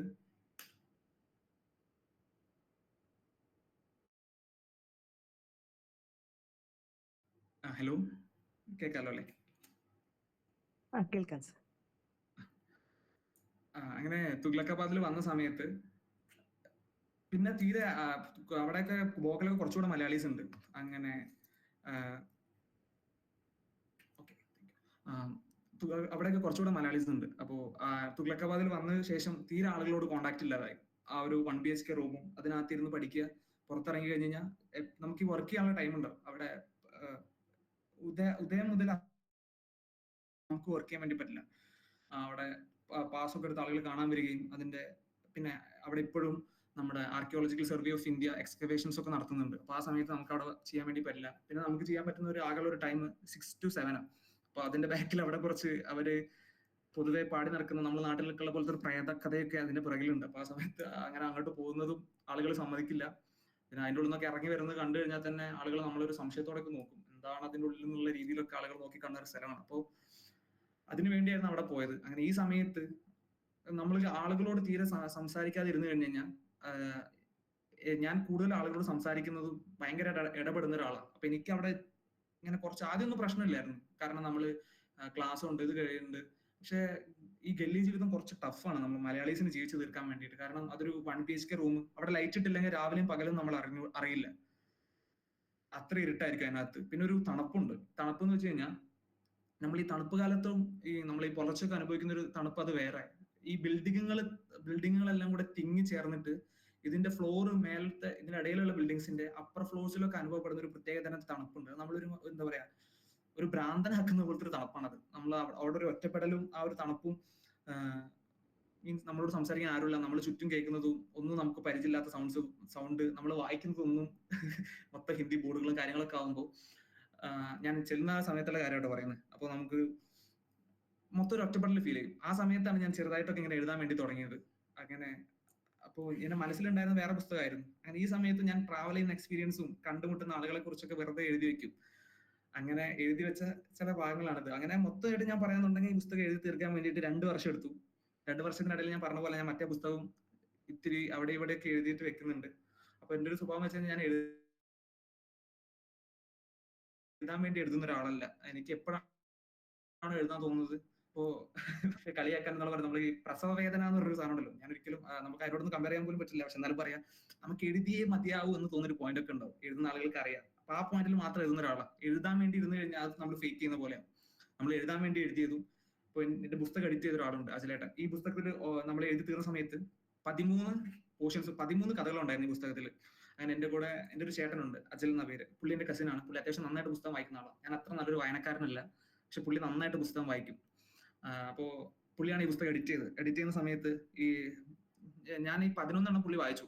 ഞാൻ അജലേട്ട പറഞ്ഞു, അജലേട്ട ഇതിൽ 2 സ്റ്റോറി കൂടെ ഉണ്ട്, ഇതുകൂടെ ഒന്ന് വായിച്ചു നോക്കാമോ എന്ന് വെച്ചു. അങ്ങനെ പുള്ളി വായിച്ചിട്ട് എന്നോട് പറഞ്ഞു, അജലെ ഇതൊക്കെ ഓക്കെയാണ്, പക്ഷെ ഈ ലാസ്റ്റത്തെ നീ പറഞ്ഞ 2 കഥ അത് ഈ എഴുതാൻ വേണ്ടി എഴുതിയതല്ലേ എന്ന് എന്നോട് ചോദിച്ചു. അപ്പൊ ആ സമയത്താണ് ഞാൻ പുള്ളിയോട് പറഞ്ഞത്, ഞാൻ അതെങ്ങനെ തന്നെ ഒരു 13 ആക്കണം എന്നുള്ള ഒരു ഇതിൽ എഴുതിയാണ്. അപ്പൊ ആ 2 കഥ വേണ്ട, അത് കറക്റ്റ് ആയിട്ട് മനസ്സിലാവുന്നുണ്ട്. 11 കഥ കഴിയുമ്പോൾ 12ഉം 13ഉം അത് എന്താ പറയാ ക്രിയേറ്റ് ചെയ്ത് വെച്ചാണെന്ന്, അത് മീൻസ് അത് ഒരു പർപ്പസ്ഫുള്ളി അത് എഴുതി വെച്ചാണെന്ന് മനസ്സിലാവുന്നുണ്ട്. അതാണ് വേണ്ടെന്ന് പറഞ്ഞു. അങ്ങനെ 2 കഥ കട്ട് ചെയ്തു, 11. അങ്ങനെ മൊത്തം പറയാന്നുണ്ടെങ്കിൽ 2 വർഷത്തെ ഒരു പുസ്തകമാണത്. പിന്നെ അത് ഞാൻ ഇപ്പോഴും അത് എന്താ പറയാ പബ്ലിഷ് ചെയ്യണമെന്നൊന്നും വിചാരിച്ച് ചെയ്തതല്ല.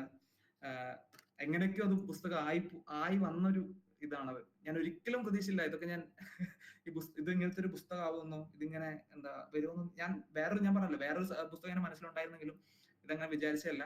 ഇതിനിടയിൽ ഞാൻ എന്റെ സിവിൽ സർവീസിൽ ഫസ്റ്റ് അറ്റംപ്റ്റ് കൊടുത്തു. നമുക്ക് 2 പേപ്പർ ഉണ്ട് പ്രിലിംസിൽ, GS-ഉം CSAT-ഉം. GS ഞാൻ കട്ട് ഓഫിൽ 80 മാർക്സ് എബോ ആയിരുന്നു.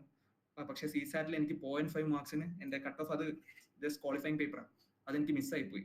അപ്പൊ ആ സമയത്ത് ഞാൻ ഭയങ്കരമായിട്ട് ലോ ആയി. കാരണം ഞാൻ എൻ്റെ ഒരു 2-3 വർഷം മൊത്തം ഇൻവെസ്റ്റ് ചെയ്തത് IAS-നകത്തായിരുന്നു. അതല്ലാതെ വേറെ ഒന്നും ഞാൻ ചെയ്തിട്ടില്ല ആ സമയത്ത്.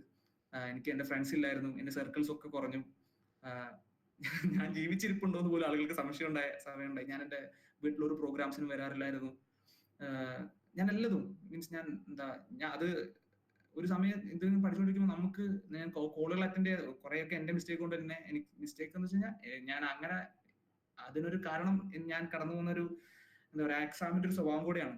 അപ്പോൾ ചിലവരൊക്കെ അത് മനസ്സിലാക്കി കൂടെ നിന്നു, ചിലവരൊക്കെ ഒഴിഞ്ഞുപോയി. ഞാൻ എപ്പോഴും കൂടെ വേണമെന്ന് ആഗ്രഹിച്ചിരുന്ന കുറെ നല്ല നല്ല ബന്ധങ്ങളൊന്നും ആ സമയത്തൊക്കെ വിട്ടുപോയി. അപ്പോൾ ലാസ്റ്റ് എനിക്ക് 0.5 മാർക്സിനും കൂടെ എക്സാം മിസ്സായി പോയപ്പോൾ ഞാൻ ഈ 3 കൊല്ലം കൊണ്ട് എന്ത് നേടി എന്നുള്ള ചോദ്യത്തിന് മുന്നിൽ ഞാൻ വല്ലാണ്ട് സ്റ്റക്കായി പോയി. ഗ്രാജുവേഷൻ ഓക്കെ അതവിടെ ഉണ്ട്, പക്ഷെ ഞാൻ വലിയൊരു പോർഷൻസ് ഗ്രാജുവേഷന് വേണ്ടി ഞാൻ അത്രയും വർക്ക് ചെയ്തിട്ടില്ല. ഞാൻ കൂടുതൽ സമയത്തും ഈ ഒരു റൂമിനകത്തും ഏത് സമയത്തും പ്രിപ്പയർ ചെയ്തുകൊണ്ടിരുന്ന ആളാണ്. അപ്പോൾ അങ്ങനത്തെ ഒരു ഇതിൽ വന്നു. ആ സമയത്ത് ഞാൻ പിന്നെ തിരിച്ച് നാട്ടിലേക്ക് തന്നെ വന്നു. അപ്പോൾ ജീവിതത്തിൽ എന്ത് മോശം സംഭവിച്ചാലും തിരിച്ച് വീട്ടിലേക്ക് ഓടി വന്നു കഴിഞ്ഞാൽ അതൊക്കെ റെഡിയാവും എന്നുള്ളൊരു വിശ്വാസമുള്ള ഒരാളാണ് ഞാൻ. കാരണം വീട് എനിക്ക് അത്രയും, ഞാൻ ഭയങ്കര ഹോംലി ആയിട്ടുള്ള പേഴ്സണാണ്. അപ്പൊ അങ്ങനെ തിരിച്ച് വീട്ടിലേക്ക് വന്നു. അങ്ങനെ വീട്ടിലെത്തിയൊരു സമയത്ത് വെറുതെ ഇരിക്കുമ്പോൾ ഞാനൊരു പബ്ലിഷേഴ്സിനെ വിളിച്ചാണ്, മാൻകൈൻഡിനെ. എന്നിട്ട് ഞാൻ ചോദിച്ചു, എൻ്റെ ഒരു പുസ്തകമുണ്ട്, നമുക്ക് ചെയ്താലോ ചോദിച്ചു. അപ്പൊ എന്നോട് പറഞ്ഞു ആ പുസ്തകത്തിന്റെ നമുക്ക് ലേഔട്ട് കൊടുക്കാൻ വേണ്ടി പറയും. അങ്ങനെ ലേഔട്ട് അല്ല സോറി ഡ്രാഫ്റ്റ് കൊടുക്കാൻ വേണ്ടി പറയും. അങ്ങനെ ഞാൻ ഡ്രാഫ്റ്റ് അയച്ചു കൊടുത്തു. അങ്ങനെ ഒരു ഓൾമോസ്റ്റ് ഒരു 3 to 4 weeks ഞാൻ കാത്തിരുന്നു. അങ്ങനെ നമുക്കത് ചെയ്യാന്നൊക്കെ പറഞ്ഞു. അപ്പോഴൊക്കെ ഞാൻ വിചാരിക്കുന്നത് എന്താ, ഇതിങ്ങനെയൊന്നും ആവത്തീരും നമുക്കറിയില്ല. ചെയ്യാന്ന് പറഞ്ഞു എല്ലാം ഒരു ആ സമയത്തൊന്നും ഞാൻ ഇതിനൊന്നും ഒരു മൂഡലില്ലായിരുന്നു. വേറൊരു ഇപ്പോഴത് പറയുമ്പോൾ പോലും ഞാൻ കുറച്ച് ഇതിലായി പോകും. പക്ഷെ പുസ്തകപത്രമൊക്കെ ആയി. അപ്പൊ തിരിച്ചാലോചിക്കുമ്പോൾ എനിക്ക് പറയാനുള്ളത് വെച്ചാൽ നമ്മളൊരു കാര്യത്തിന് വേണ്ടിയിട്ട് ആത്മാർത്ഥമായിട്ട് കഷ്ടപ്പെട്ടിട്ടുണ്ടെങ്കിൽ, ഞാൻ ദൈവത്തിൽ വിശ്വസിക്കുന്ന ഒരാളാണ്. അപ്പോൾ ഞാൻ എന്റെ രീതിയിൽ പറയാന്നുണ്ടെങ്കിൽ നമുക്ക് ദൈവം അത് തന്നില്ലെങ്കിലും ഇപ്പൊ ഞാൻ എന്റെ കാര്യം പറയാന്നുണ്ടെങ്കിൽ ഞാൻ ആ ഒരു കുറച്ചു കാലം സിവിൽ സർവീസസിന് വേണ്ടി മാത്രം കഷ്ടപ്പെട്ടിരുന്ന ഒരാളാണ്. അതിന് അത്രയും 100% ഞാൻ ഇപ്പോഴും എന്റെ ഹൃദയത്തൊട്ട് പറയുന്നു, ഞാൻ എക്സാമിൽ ഫെയിൽ ആയി പോയെങ്കിലും ഞാൻ ഒരിക്കലും എന്റെ ജീവിതത്തിൽ ഞാൻ റിഗ്രറ്റ് ചെയ്യില്ല 3 വർഷത്തിൽ. കാരണം എന്നെ കൊണ്ട് ചെയ്യാൻ പറ്റുന്ന മാക്സിമം ഞാൻ എക്സാമിന് വേണ്ടി ചെയ്തിട്ടുണ്ട്. ഇനി അത് ചെയ്യും, ക്ലിയർ ചെയ്യാൻ പറ്റുന്നതാണ് എന്റെ വിശ്വാസം. അപ്പോ അത് ചെയ്തു. പക്ഷെ എനിക്ക് അത് കിട്ടിയില്ല. പക്ഷെ ഇപ്പോ ഈ പുസ്തകം 15 പതിപ്പുകളായി, 1,00,000-ഓളം കോപ്പികൾ, ഇപ്പൊ 1,00,000 കഴിഞ്ഞു എന്ന് പറഞ്ഞ് എന്റെ പബ്ലിഷേഴ്സ് എന്നെ വിളിച്ചിരുന്നു. അപ്പൊ അതൊക്കെ കേൾക്കുമ്പോൾ നമ്മൾ ആത്മാർത്ഥമായിട്ട് എന്തിലെങ്കിലും ഒന്നിൽ നമ്മൾ സിൻസിയർ ആയിട്ട് കഷ്ടപ്പെട്ടിട്ടുണ്ടെങ്കിൽ, അതല്ലെങ്കിൽ അതിനേക്കാൾ ബ്യൂട്ടിഫുൾ ആയി എന്തോ ഒന്ന് നമ്മളെ യൂണിവേഴ്സ് നമുക്ക് വേണ്ടി കാത്തു വെച്ചിട്ടുണ്ടാവും. അതിനുള്ള ഏറ്റവും വലിയ ഉദാഹരണമാണ് ഞാൻ. അപ്പോ അതാണ് ഒരു 2 വർഷത്തെ ഒരു 2-2.5 വർഷത്തെ ഒരു കഠിനം അധ്വാനം എന്ന് പറയാൻ പറ്റില്ല ഈ പുസ്തകത്തിന്. അങ്ങനെ ആയി തീർന്നൊരു പുസ്തകമാണത്.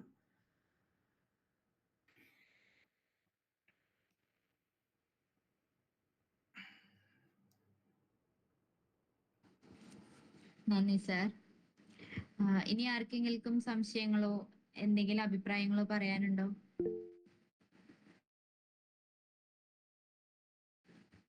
ഇല്ലെങ്കിൽ നമുക്ക് അവസാനിപ്പിച്ചാലോ മാഷേ? മാഷൊന്ന് 2 വാക്ക് പറയും കേട്ടോ, അതിനുശേഷം. കേൾക്കുന്നുണ്ടോ? ഫീബിളായിട്ട് കേൾക്കണം മാഷെ, കുറച്ചും കൂടി ഒന്ന് സൗണ്ട്. ഇപ്പൊ കേൾക്കുന്നുണ്ടോ? കേൾക്കാം മാഷെ. ഞാൻ വണ്ടിയിലായിരുന്നു. അപ്പോ അഞ്ചൽ താജ് പ്രത്യേകം സ്നേഹം നന്ദിയൊക്കെ അറിയിക്കുകയാണ് കേട്ടോ. കാരണം ഒരു മെസ്സേജിലാണ് ഈ പ്രോഗ്രാമിൽ പങ്കെടുക്കാന്നുള്ള സമ്മതം തന്നത്. വളരെ അത്ഭുതം തോന്നി. ഞാൻ പ്രതീക്ഷിച്ചില്ല ഇതിൽ പങ്കെടുക്കും എന്നുള്ളൊരു മറുപടി വരുന്നു. കാരണം അത്രയും തിരക്കുണ്ട്. മാത്രമല്ല ഇപ്പോ സോഷ്യൽ മീഡിയയിലൂടെ ഏറ്റവും വൈറലായിട്ട് നിൽക്കുന്ന പുസ്തകങ്ങളൊന്നാണ് നമ്മുടെ ഈ സ്നേഹം. അപ്പോ അതിനുള്ള നന്ദി ആദ്യമേ പറയുകയാണ്. ഞാൻ പെട്ടെന്ന് അവസാനിപ്പിക്കാം, കാരണം സമയം കുറെ ആയല്ലോ. നമ്മള് പ്രതീക്ഷിച്ചതിനേക്കാളും കൂടുതൽ ഇന്ററാക്ഷൻസും ഒത്തിരി വിവരങ്ങളും തന്നു. നമ്മുടെ ഈ വ്യാഴാഴ്ച വായനാഴ്ച പരിപാടി പുസ്തക നിരൂപണത്തെ ഒപ്പം തന്നെ അത് എഴുതിയ മനുഷ്യരെയും അത്ര അടുത്തറിയാൻ സാധിക്കുന്ന ചില ലക്കങ്ങളാണ്. ഭൂരിഭാഗം ലക്കങ്ങളും അങ്ങനെ തന്നെയായിട്ട് മാറുന്നുണ്ട്. അപ്പോ അഞ്ചൽ താജ് എന്ന് പറഞ്ഞ ഒരാളെ കുറിച്ച് പുസ്തകം വായിച്ച നേരത്തുള്ളതിനേക്കാൾ കൂടുതൽ വിവരങ്ങൾ നമുക്ക് ഇതിലൂടെ അറിയാൻ സാധിച്ചു. അത് അഞ്ചൽ അത്രയും ഓപ്പൺ അപ്പ് ചെയ്തുകൊണ്ടും ഷെയർ ചെയ്തുകൊണ്ടും കൂടിയാണ്. അപ്പോൾ ഇതിന് ഇങ്ങനെ കാരണമായി നിൽക്കുന്നത് മാൻകൈൻഡ് പബ്ലിഷേഴ്സ് ആണ്. അവരെ എത്ര അഭിനന്ദിച്ചാലും മതി വരില്ല. കാരണം ഇപ്പോൾ എത്രയോ പുസ്തകങ്ങൾ ഇപ്പോൾ ഏറ്റവും ബെസ്റ്റ് സെല്ലേഴ്സ് ആയിട്ട് നിൽക്കുന്നത് മാൻകൈൻഡ് പബ്ലിഷേഴ്സിന്റെ പുസ്തകങ്ങളാണ്. സോഷ്യൽ മീഡിയ വഴിയാണത്, ഇൻസ്റ്റ വഴിയാണ് അത് കൂടുതൽ ജനങ്ങളിലേക്ക് എത്തുന്നതെന്നൊക്കെ എൻ്റെ ഒരു തലം ഉണ്ടെങ്കിലും പുസ്തകങ്ങൾ വായിക്കപ്പെടുന്നുണ്ട്, അതുകൊണ്ട് ധാരാളം എഴുതപ്പെടുന്നുണ്ട്. ഇപ്പോൾ അഞ്ചൽ തന്നെ പറഞ്ഞ പോലെ അതിൻ്റെ ഒരു ഡ്രാഫ്റ്റ് അയച്ചു കൊടുത്തു, 3 ആഴ്ചക്കുള്ളിൽ അതിനുള്ളൊരു പോസിറ്റീവ് മറുപടി വരുന്നു. 1.5 ലക്ഷത്തോളം പുസ്തകങ്ങൾ അത് മനുഷ്യർ വാങ്ങി വായിക്കുന്നു. അപ്പൊ എത്രയോ അതിനും ഇരട്ടിയോളം ആളുകൾ വായിച്ചിട്ടുണ്ടായിരിക്കും. ഇപ്പൊ അനഘ അതിമനോഹരമായിട്ട് ആ പുസ്തകം അവതരിപ്പിച്ചു. അനഘയുടെ സുഹൃത്തുക്കൾ അത് വായിക്കാൻ വേണ്ടി കാത്തിരിക്കുന്നു. അപ്പൊ എല്ലാം കൊണ്ടും നല്ല സന്തോഷം പ്രദാനം ചെയ്യുന്ന ഒരു കാര്യമായിട്ടാണ് നമുക്കത് അനുഭവിക്കുന്നത്. എന്തുകൊണ്ടാണ് ഇത്രയും പതിപ്പുകൾ ഇറങ്ങിയത്, ഇത്രയും വായിക്കപ്പെടുന്നതെന്ന് നോക്കിയാൽ അതിന്റെ ഉത്തരവും ലളിതാണ്. ലളിതം എന്ന വാക്ക് തന്നെയാണ് അതിന്റെ ഉത്തരം. ഇത്രയും ലളിതമായിട്ടാണ് ഈ സ്നേഹം പുസ്തകം എഴുതിയിട്ടുള്ളത്. ഒറ്റ ഇരിപ്പിന് നമുക്ക് വായിച്ചു തീർക്കാൻ പറ്റുന്നുണ്ട്. പക്ഷെ അത് അവിടെ മടക്കി വയ്ക്കുന്നില്ല.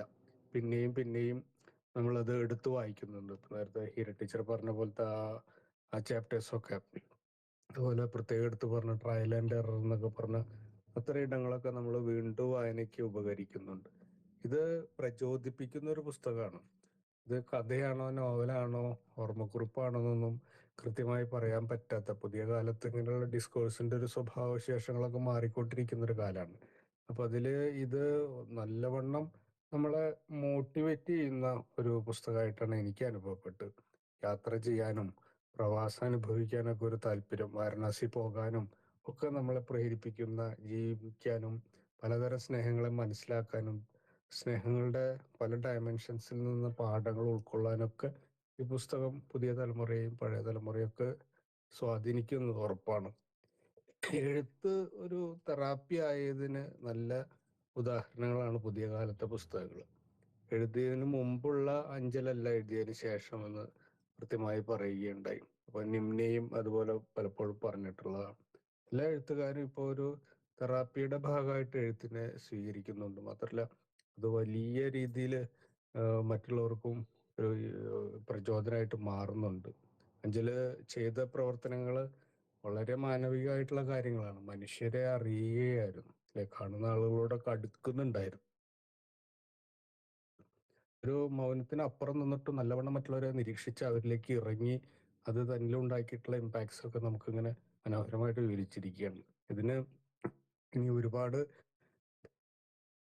ഭാഷകളിലേക്കുള്ള ട്രാൻസ്ലേഷൻസ് വരുമെന്ന് ഉറപ്പാണ്. കാരണം ഒരു കാലത്തും ഇല്ലാത്തത്ര ലളിതമായി സ്നേഹത്തിനെ പല രീതികളിൽ ചിത്രീകരിച്ചിട്ടുണ്ട് ഈ പുസ്തകം.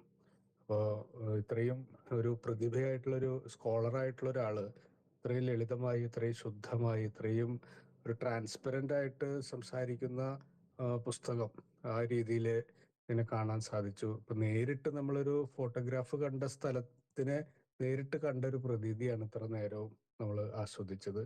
ഇങ്ങനെ അതിമനോഹരമായിട്ട് അവതരിപ്പിച്ച അനഘയ്ക്കും പിന്നെ കൂട്ടുനിന്ന് മറ്റു കൂട്ടുകാർക്കും എല്ലാവർക്കും പ്രത്യേകം നന്ദി പറയാണ്. അഞ്ജലിനോട് പ്രത്യേകം സ്നേഹം പറയണം. നമ്മൾ നേരിട്ട് കണ്ടിട്ട് പോലും ഇല്ല, എന്നിട്ടും ഇത്രയും ഒരു പരിപാടിയിൽ പങ്കെടുത്തതിനുള്ള സ്നേഹം അറിയിക്കുകയാണ്. പിന്നെ വേറൊരു കാര്യമുണ്ട്, നമ്മുടെ കോളേജിലെ ഒരു പരിപാടിയിൽ പങ്കെടുത്തു കഴിഞ്ഞാൽ പിന്നെ അങ്ങോട്ട് വലിയ പുരസ്കാരങ്ങളും പുതിയ പുതിയ എക്സ്പോസേഴ്സ് ഒക്കെ ഉണ്ടാകുമെന്നുള്ള ഒരു അനുഭവം കൊണ്ട് അങ്ങനെ അഞ്ജലിനും അതുപോലെ നിരവധി പുരസ്കാരങ്ങൾ ലഭിക്കട്ടെ, പുതിയ പുതിയ തലങ്ങളിലേക്ക് എത്തട്ടെ. വരാനിരിക്കുന്ന പുസ്തകവും ഒരുപാട് പതിപ്പുകൾ ഇറങ്ങട്ടെ എന്ന് ആശംസിക്കുകയാണ്. വളരെ സന്തോഷം. ഒരുപാട് സന്തോഷം പക്ഷേ എന്നെ ഇങ്ങോട്ട് ഇൻവൈറ്റ് ചെയ്തതിനൊക്കെ ഒരുപാട് ഒരുപാട് നന്ദി. ഞാൻ ഭയങ്കര ബ്ലസ്ഡ് ആണ് ഇങ്ങനെ നിങ്ങളോടൊക്കെ സംസാരിക്കാൻ വേണ്ടി പറ്റിയതിനും പുസ്തകത്തെ കുറിച്ച് ഇങ്ങനെ ഒരു ഒരു എന്താ പറയാ നമ്മളിങ്ങനെ കൂടിയിരുന്ന് സംസാരിക്കുന്നത് തന്നെയാണ് എനിക്ക് കിട്ടുന്ന ഏറ്റവും വലിയ എന്താ പറയാ അംഗീകാരം. താങ്ക് യു സോ മച്ച് എല്ലാവരോടും, ഇതിലുള്ള എല്ലാവരോടും ഒരുപാട് ഒരുപാട് നന്ദി. കൃഷ്ണകുമാർ മാഷോട് സ്പെഷ്യലായിട്ട് ഒരിക്കൽ കൂടെ എന്നെ വിളിച്ചതിന് താങ്ക് യു സോ മച്ച്. വിളിക്കാം. Thank you.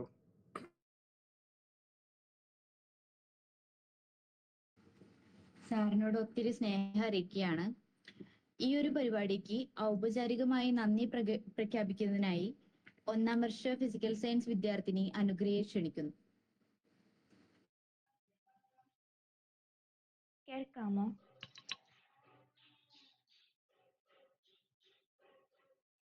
കേൾക്കാം. നമസ്കാരം. SNM training college literary club and library readers forum അവതരിപ്പിച്ച ഈ ആഴ്ചയിലെ വ്യാഴാഴ്ച വായനാഴ്ച എന്ന പരിപാടിയുടെ നന്ദി പറയുക എന്നതാണ് എന്റെ കർത്തവ്യം. ആദ്യമായി നമ്മുടെ ക്ഷണം സ്വീകരിച്ചെത്തിയ ഈ സ്നേഹം എന്ന പുസ്തകത്തിന്റെ രചയിതാവായ ബഹുമാനപ്പെട്ട അഞ്ചൽ താജിന് എസ്എൻഎം ട്രെയിനിംഗ് കോളേജിന്റെ പേരിൽ സ്നേഹത്തോടെ നന്ദി അറിയിക്കുന്നു. ഈ പുസ്തകം നമ്മളിൽ ഓരോരുത്തരിലേക്കും നിരൂപണ രൂപത്തിലെത്തിച്ച 1ാം വർഷ ഫിസിക്കൽ സയൻസ് വിദ്യാർത്ഥിനി അനഘ കേബിക്കും സ്നേഹത്തോടെ നന്ദി പറയുന്നു. നമ്മുടെ കോളേജിന്റെ എല്ലാവിധ കാര്യപരിപാടികൾക്കും ഏറ്റവും മികച്ച പിന്തുണ നൽകുന്ന നമ്മുടെ പ്രിയങ്കരിയായ ബഹുമാനപ്പെട്ട ഡോക്ടർ സുസ്മിത മിസ്, ഈ പരിപാടിയുടെ ടീച്ചർ കോർഡിനേറ്റേഴ്സായ ബഹുമാന്യരായ doctor KS Krishnakumar sir, doctor Heera miss, ഒപ്പം സ്റ്റുഡന്റ് കോർഡിനേറ്റർ ലൈന ടിക്കും ഈ അവസരത്തിൽ സ്നേഹപൂർവ്വം നന്ദി പറയുന്നു. ഈ പരിപാടിയിലേക്ക് ഏവരെയും സ്വാഗതം ചെയ്ത ജോപോൾ എം എടപ്പള്ളി, പരിപാടിയുടെ മോഡറേറ്റർ മേഘ സജീവ്, ഒപ്പം ഈ പരിപാടിയിൽ പങ്കുചേർന്ന ഏവരെയും എന്റെയും എസ്എൻഎം ട്രെയിനിംഗ് കോളേജിന്റെയും പേരിൽ സ്നേഹത്തോടെ നന്ദി പറഞ്ഞുകൊണ്ട് നിർത്തുന്നു. നന്ദി. നന്ദി അനുഗ്രഹ.